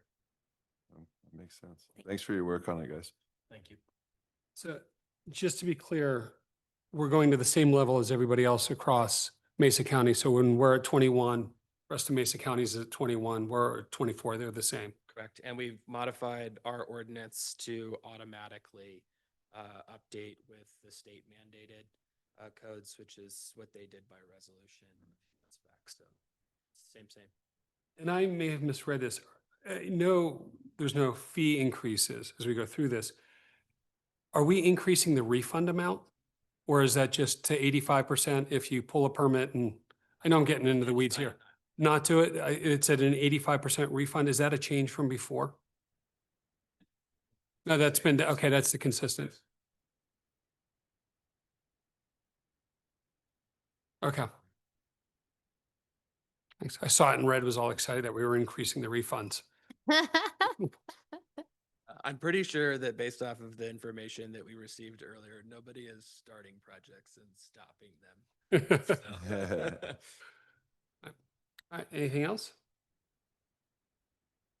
All right. So Thanks, guys. thank you very much. Get my laptop to work. So with that, would need a motion. Mayor, I move to adopt ordinance to 2025-12, an ordinance of the city of Colorado, amending Title 15 of the Fruita Municipal Code to repeal and readopt and amend the International Building Code, the International Mechanical Code, the International Existing Building Code, the International Residential Code, the 2024 edition, and the International Energy Conservation Code, the 2021 edition, and the Plumbing and Fuel Gas Code, the National Electric Code, Model Electric Ready and Solar Ready Code as per state mandate to be applied throughout the city of Fruita, and providing for administrative enforcement and appeals, including penalties for violation of the provisions of these codes. I made that up. Sorry, I didn't hear that. Could you repeat that? I'm so glad I was able to That's the longest one ever. Yeah. come with that up. We have a first and we have a second. Any additional questions or comments before we poll council? Thank you, Aaron, for reading all of that. Deb? Counselor Purser, Yes. Counselor Parrish, Yes. Counselor Quigley, Yes. Counselor Miller, Yes. Counselor Williams, and Counselor Hansi. Yes. Motion passes 6-0. Thank you very much. We have no administrative items on the agenda tonight, so we're going to go ahead and move into the city manager's report. Yeah, thank you, Mr. Mayor and City Council, for the opportunity to present. Just a few quick updates tonight. I wanted to start off with an update on 19 Road. Staff has been out there quite a bit recently, and I've been out there quite a bit as well just to see the progress. But United has placed asphalt from Highway 650 to south of J Road. Striping began today. You probably saw it while you're passing on 6 and 52 right at the intersection of 19 and 6 and 15. Will continue over the next couple weeks. We're missing just a little bit of asphalt, but United's going to be back there in a couple weeks to finish that up. There's a utility box that needs to be relocated, so I believe we're just waiting on that just south of J Road before we can continue. But everything looks on track. We anticipate the rest of the asphalt will be installed the last week of July, and then striping will be completed after that. So if you haven't been out there, definitely recommend it. It's pretty incredible to see the progress that we've made out there, and all the curb, gutter, sidewalk, all that stuff is pretty much done as well. A few other quick updates. As Ciara shared earlier, the Riverfront Concert Series begins this Friday. So if anyone does decide they want a ticket to go out to see Julie and Marley, definitely let us know. We get some as a sponsor, and all proceeds go to benefit One Riverfront, which is the organization that helps build and maintain the Colorado Riverfront Trail throughout the valley. And speaking of parks related stuff and recreation, we did have our first block party trailer rental over the weekend. So that was a cool project that council moved forward with earlier this year. You know, purchasing the trailer, setting up with yard games, chairs, kind of other amenities you need for a block party. And we had our first rental. So heard it went really well. I don't know the specific HOA, but I did get some feedback from staff that they were very appreciative and that it went really well. So super excited to hear that. And any HOA or community groups can really rent it for free. So if anyone's interested, you could definitely point them in the direction of our website. Sorry, did you say that last part? Who can do that? I think any HOAs or community groups in Fruita. Yeah. But if you don't live within an HOA? Oh, community groups. So I'm kind of, That is a, Yeah. like Yeah. your neighborhood? Yeah. Okay. neighbor groups. Okay. Yeah. The hot dog burner people. There you go. I Yeah. know. Yeah. I had not heard the eighth, like. Oh, I sure. just wanted Yeah. to Make sure. Yeah, really any community groups, for some of our language, we use community groups loosely. So we have, like in our Adopt a Street program, you can do a community group or business, and community group can be a sole community member. So, Okay. yeah. Fantastic. Post the pictures on that on Facebook and Oh, yeah. about how cool it was. Yeah, yeah, absolutely. And we've been bringing it to the farmers market Having as the well, farmers too. market- So, Having it at the farmer's market was huge. Yeah, Yeah. please keep Really, doing a that. lot of people were asking questions about it. yeah, yeah, awesome. Finally, I don't want to make a habit of this, of introducing new department heads at every meeting, because I know we introduced our new interim public works director, John Carrillo, as our new meeting. But since we last met, we have a new planning director. So Henry Hemphill.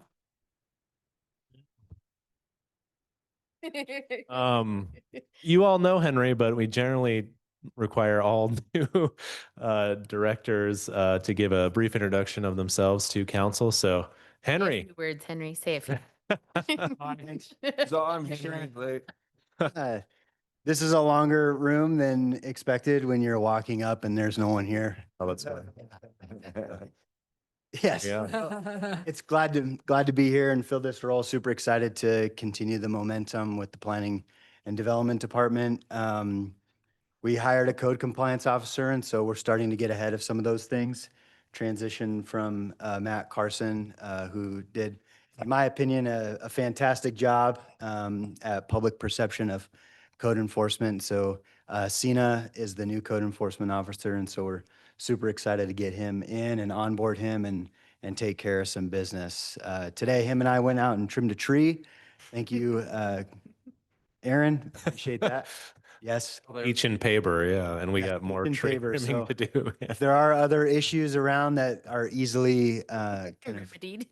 remedied, where we can just go out there and take action and help with safety related improvements. The at one your that's getting house. really tall at 1241 Dakota Drive. Okay, we'll take a look in a couple weeks. You should find that homeowner.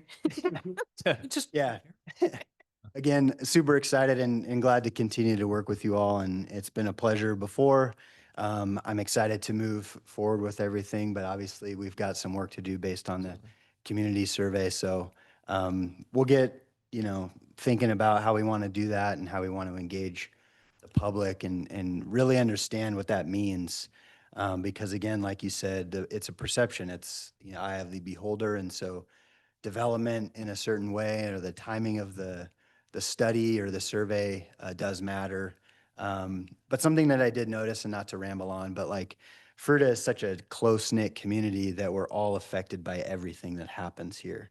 And so if you have a subdivision of any size, all of us are affected by it. We all see it. And so I think the perception there is we're all feeling the development everywhere. As opposed to Mesa County and Grand Junction, those are larger areas and the community isn't as close-knit as City of Fruita. And so we do feel those, we do understand that. Our staff downstairs is extremely responsive to folks that come in and have concerns. And so Kelly McLean down there, who's done a fantastic job with customer service and outreach, I'll get with her and we'll come up with a solution to try to better engage the public and figure out the reasons why the survey said what it said. So looking forward to that and seeing what that uncovers and everything else that comes with the day-to-day operations and future growth and development of Fruita. So thanks for having me. Thank you, Shannon. Appreciate the opportunities that I get each and every time I get to speak to you. So thank you. Congratulations. Congratulations. Good hire. Good hire. There you go. Yeah. That's all for my report. And that's it? Yep. All right. With that, bring it back to council. I'm just picking on you tonight. Yeah, you're up. He was in Because Switzerland. I was gone for a couple of weeks. I mean, Hey, now- gee. So, and why were you gone for a couple weeks? I don't remember. Mhm. Payback. A little trip to Switzerland, Okay. went to a wedding and Mm. a few other side trips. All right.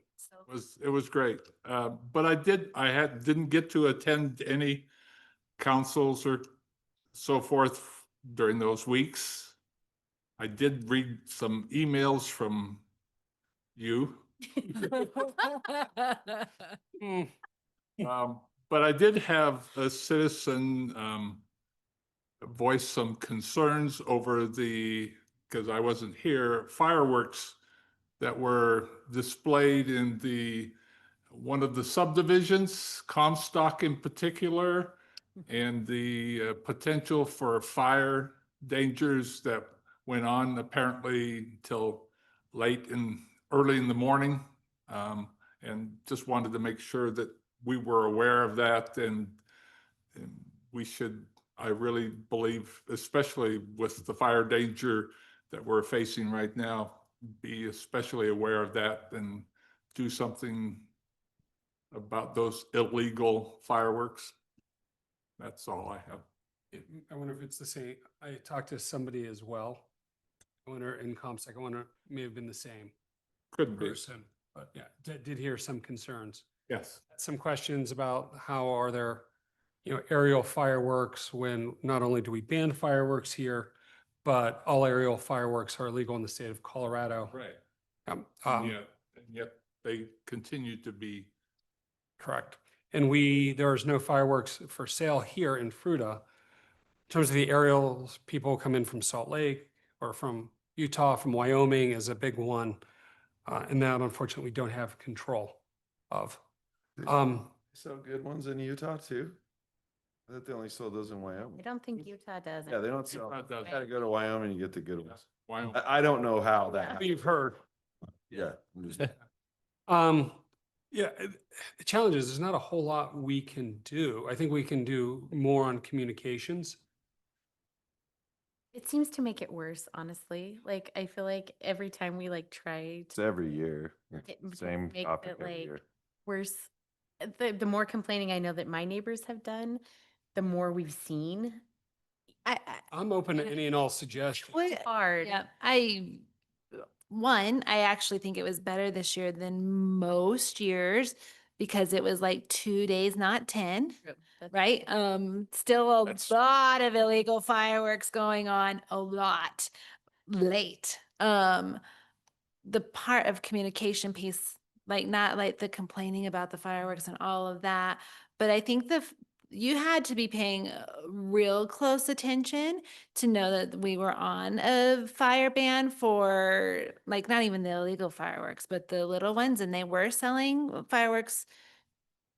May have actually been in technically 81521, not up the road a ways. I bought some for later when we're out of the fire ban, but nevertheless, like you had to really be looking to know that there was a fire ban on the personal legal fireworks because people were still selling them. And so I do think that there was a communication opportunity there to really push out, maybe even like not just social media, not like, but, and this would be more the guys left, but it would probably be more outside of the scope of the city, but more the Lower Valley District Fire Department. But where maybe even like signs like at City Market or, so they're like real public where that's just a suggestion. I don't know, but we had a conversation at home, just like how unlikely it was that a good chunk of people even knew that there was a fire ban. This was before all the fires had started. So like had fires been going on, I think it would have been more in people's at the top of their mind. But yeah, but there was, again, overall, I feel like it was actually less than normal, just a lot in a days. couple, less days. Yeah. Lots of fireworks, less days. Yeah, but you're right. It's hard to, like, we've had this conversation every year. Rich, maybe, yeah, Ben, Shannon, you can speak to it, but our our law enforcement, our law office, our police officers are have a very difficult time because the complaint comes in, they get there, it's over, they can't, there's no proof. Just voice what was given. Oh, no, it's Yeah, good. we- And we've you all heard should. it. Yes. Yeah. Yep. Yep. This is the challenge. It is Yeah, a I'm actually challenge. surprised we haven't heard more of this than this has actually been probably less than we hear usually. Yep. Anything else, sir? No.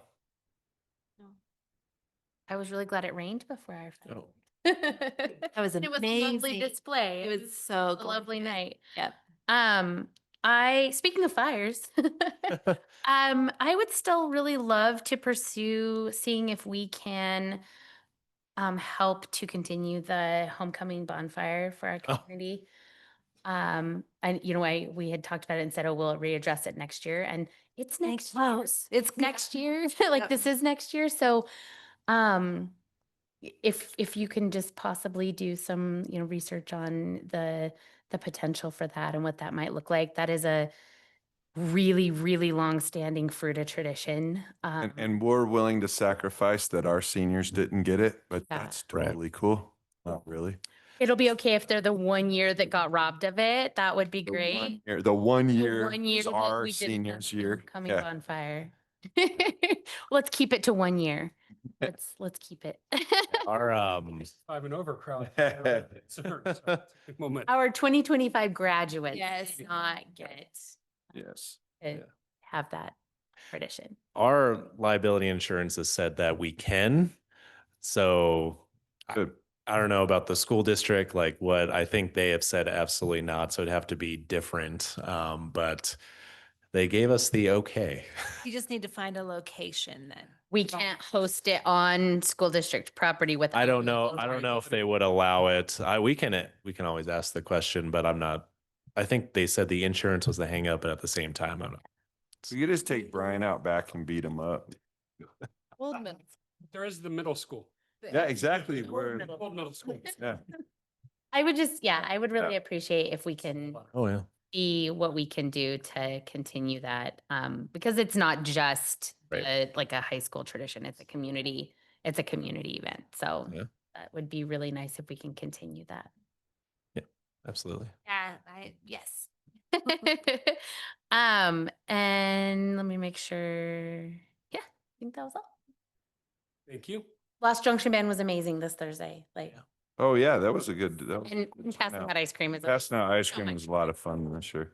great. I had a great time. People were so happy and Yes. and had a lot of Oh, fun. that was a good one. Really nice. What was I gonna say? Oh, so I have police commission tomorrow, but I'm going to our first big family thing for Kaya's school. So I'll be in Denver. So if someone else wants to go to the commission for me tomorrow, that'd be awesome. If not, I've already sent everybody an email telling them that I won't be there. So I've got that, What time is that? 6:30. PM or AM? 6:30 PM. I don't think an AM. If I ever say 6:30, it's never. Geez, what kind of, that's terrible. Be delighted. Yeah, if you want to go, you just show up at the police station over there and you might have to sit out front for a minute, but they let you in a minute. Yeah. Thank you. Um, for covering. Yes, I'm. Yeah, thank you. It's a really fast one usually. I don't know why, but I kind of feel like we still never finished our talk on Airbnbs and I don't know why I'm forgetting where we were at with that, but want to. We were waiting on the survey results. Okay, good. All right. I would very much like to get back into Airbnb talk at some point. And then, We do have the housing survey. Yeah, I think okay, good. I just wanted to make sure it didn't go away because we need to get back into that. That's true. I agree. Yep, yep. Okay. That makes perfect sense. Good. Understand set expectations that starts soon, but it can take up to 6 months before that survey. I just want to set expectations. Yeah, I want to have conversations before that then. I don't want to get into that. I mean, 6 months from now. It'll be a little tough, dude. It's true. Yeah, we need to. Well, it go- depends on what. And we'll We will have some preliminary data as well. So our consultant for the housing needs assessment will be at our workshop next week. So we can definitely ask those questions and kind of see what their timeline is for the survey. Yeah.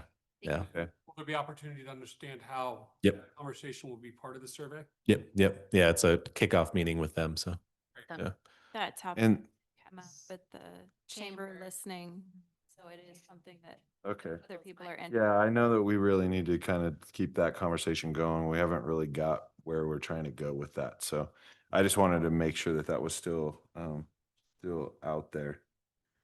What was another one that I was wanting to talk about? Oh, we never debriefed on CML. And the reason, Workshop. okay, and that was what I was bringing up. Did you get the email I sent you today? Yep. Okay. Yep. So that's one of our items next week. All right, great. Yep. Those particular, remember we sat at that table with those consultants and I had talked to him about the CDOT stuff. Well, he had sent me a message. So that was all that was. I was just forwarding that over to you because Thank you. I kind of told him the situation we were in and the sticker shock and the things like that. And they, I was very encouraged by the conversation that I have with those guys. And that they seemed like they really were, they knew what they were doing and they were interested. I don't know if it's a solve, but a big part for me at CMO is trying to find some people that might have some answers for us like that. So that's where that came from. So if you don't mind looking at that a little bit, and again, Oh yeah. not to jump on the guy's path that they were going that way. I just am trying to find a solve that's more affordable and more sustainable on a long term, and which I feel like those guys could be the answer. But anyway, that's what that was. And so that we're going to debrief that at the workshop. So other than that, then I'm good. All right. Yeah. Nancy. Three things. One is I really liked our meeting this afternoon from 4 to 5. I do hope we see that on a regular basis. And if we do, And for the record, that was sorry. Yes. The Fruita Area Chamber of Commerce invited City Council to meet with business owners and have just an open dialogue on things. And so we had some pre-planned or pre-submitted questions, and I think it was a great event. I would like to see those regularly. I'd love to see the chamber continue that, do that if it's 2 to 4 times a year. And a time that people could actually go would be dope. I heard that message loud and clear, sir. Yeah. So I'm sorry, James. It's nice to have that just another opportunity to communicate and connect with the community about things. And there's I think there's a lot of good things, and I think there's a lot of good suggestions as well on others. So I just hope they'll continue to have that meeting and invite us to it. Just to confirm, Shannon, 19 Road will be open for school. Yes. Ooh, he was scared to say it. Yes, it will, Steve. Yeah. Yeah. There was a line in the sand.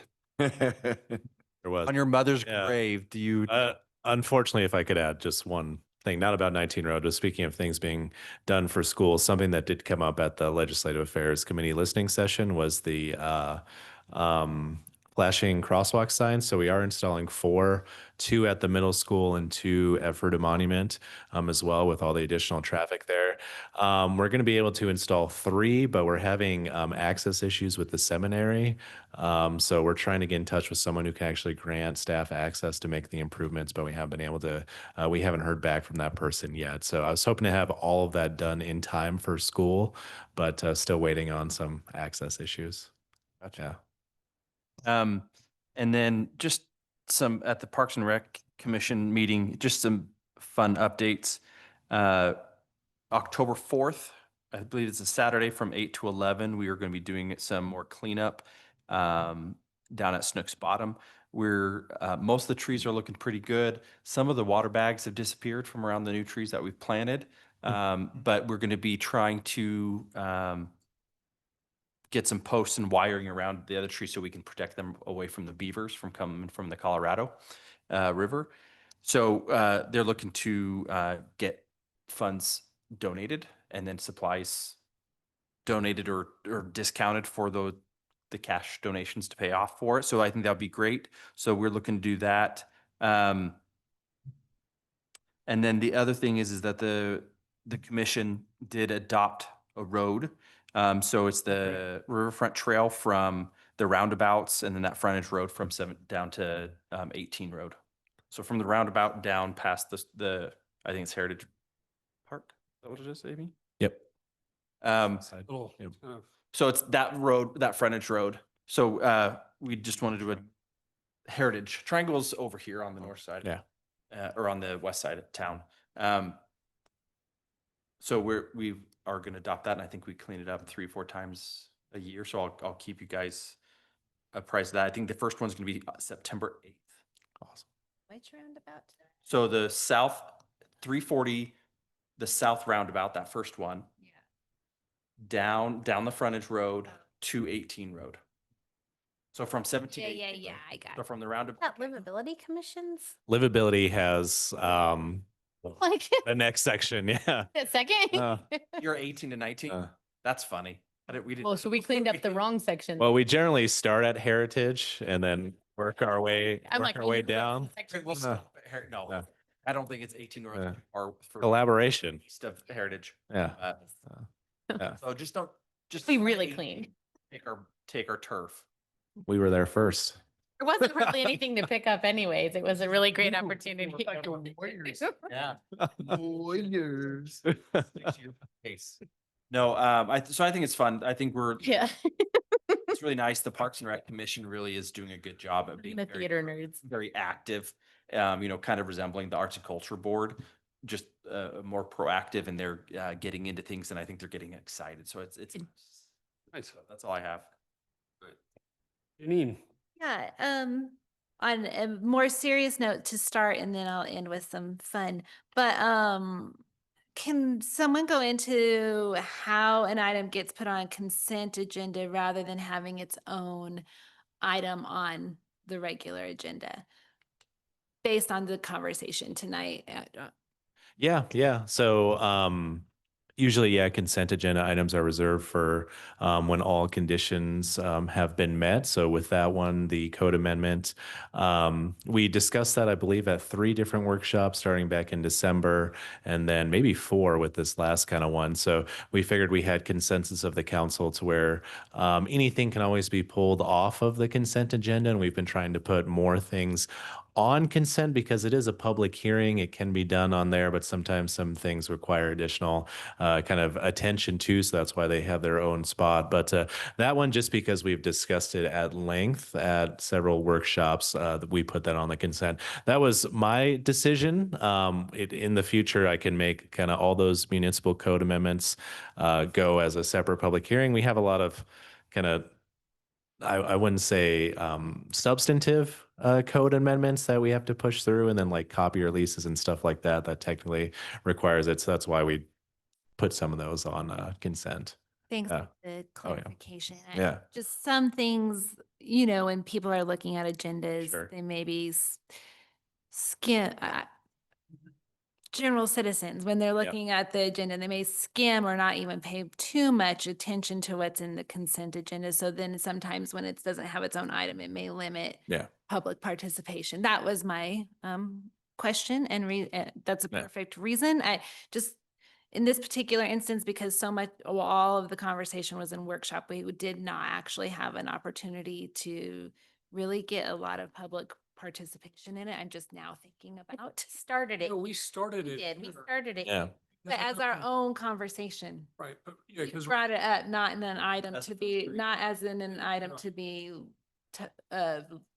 not as in an item to be looked at or taught, Right, it was- not to get public participation. it was a discussion, should we do it? Let's workshop Conversation. it. It was on the first reading, then in workshop, and then tonight. Right. Yeah. And so, I just wanted Question. yeah, just wanted to have a clear about that. So thank you. I appreciate that. And as been said, any of us have the ability to pull it off to then have more conversation or even more public participation or to another time if we want as well. So I just wanted to click that conversation. Thank you. Now more for the fun. Yeah, I just wanted to echo Aaron. The chamber event today was really fantastic. there was lots of questions that were submitted, not a ton of people who were able to show up. Like James indicated, the time may have been difficult for several people, but there were questions and we got to answer, and a good chunk of us were there, and I really feel like it was a productive gathering and a good way to engage with the business community. For city council, it was really, really good. And I had been thinking even prior to this about the idea of council, if we're interested in how Fruita has a tent for the farmers market, and several of our boards use it for a week, a Saturday for farmers market. And I was wondering about, what about us? What if we had one? Do you have any available spot? Because I know like the Parks and Rec Commission. I think there are plenty. I think there's still spots. I have a board meeting at 7 a.m. tomorrow. I can ask. If we, I mean, if we, I think it's a great idea. Scheduling. yeah, I love it. All right. If we have a spot, that's internal for us, not with.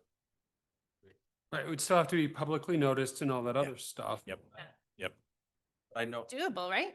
Oh, yeah, without a doubt. Yeah, we have I think for our boarding commissions, we have one each week along with our police department, but we're a sponsor of the farmers market, so they've always been very open to allowing us to have booths. Tent availability. What? Tent availability, we might have to see if we have enough tents, but Okay. I felt like maybe I felt like not all the spots were. Never they're not. They are not. All the spots are. okay, good. Yeah. You're not saying add another 10. It's like have a 10 already there. We've been Yeah. using it for Right, we just opened commission. Yeah. You just Add want us see if to the there's an rotation. Yeah, add us to the rotation. Yeah. Yeah. At a farmer's market. opening. Yeah. Okay. So who controls that schedule? It's the chamber, but we sent dates ahead of time to them of like weeks that we'd like specific groups to be there, but we can always add one. They were always very accommodating to us. Yeah. Yeah. Do you need a thumbs up if we Oh. agree on, go ahead and just do that? Yeah. And you go ahead and pattern us in it? You guys? Yeah. Yeah. I think it's a great idea. Yeah. In the past, we've done, tried to check availability with everyone and kind of picked a date, or we just picked a few dates and whoever can come. We definitely can. We do have yeah. I think Yeah. technically what we should do is ask to see what availability is, Okay. and then in a meeting, Okay. because that starts to feel a little bit more like voting on something. Let's Right. check Yep. to see what availability is and dates, then we can come back in a meeting. The workshop, we Yep. get thumbs up. Yep. Yep. Yes. Yeah. Yeah. Awesome. Thank you, guys. And then our Arts and Culture Board meeting that was scheduled for last week got moved to tomorrow. So I will have an update on that at a later time. That's it. Question for you guys on the listening session with the chamber in terms of time. What time are you thinking, like at 5:30? 5:30 would be great. So, okay, and I can bring it up. Just I think we'd probably get more business lot of participation too. Yeah, yeah.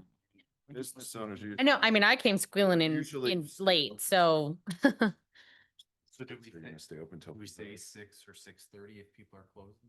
Yeah, I want to go in with a suggestion. I would at least 5:30, but 6:30 would 7 is even probably gonna be, but it sucks. It's a night, but I want to get.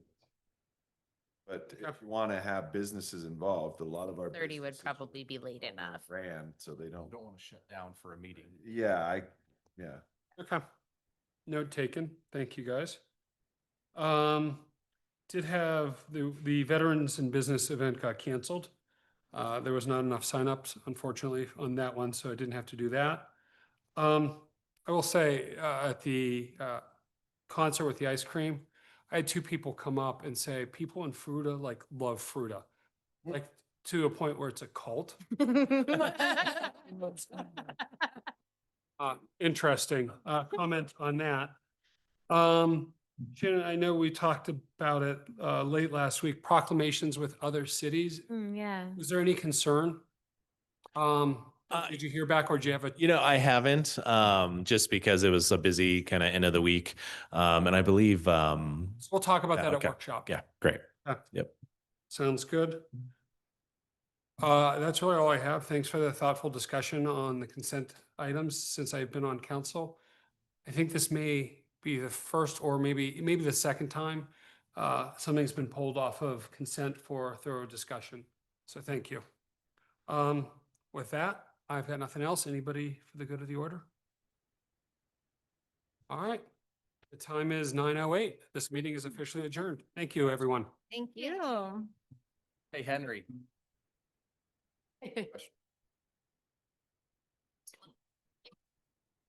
Oh. Three events you have. You got to get up early. I haven't signed anything. Question on this. This was addressed to me. Has this been opened? I missed you. You missed his roots. Okay. All right, I'm gonna open it, and if appropriate, I will scan it and send it to you. Okay, I just want to make sure. Yes, that's why I was asking. Do I need to make sure there's no white powder or anything like that in there when I open it? Okay. I was thinking poison, not. Yeah. What was that? What was that? When was it at the? That's right, anthrax. No, I was not thinking of Bolivian talcum powder. Yeah, I think. Yeah, I think. I had to bring him up.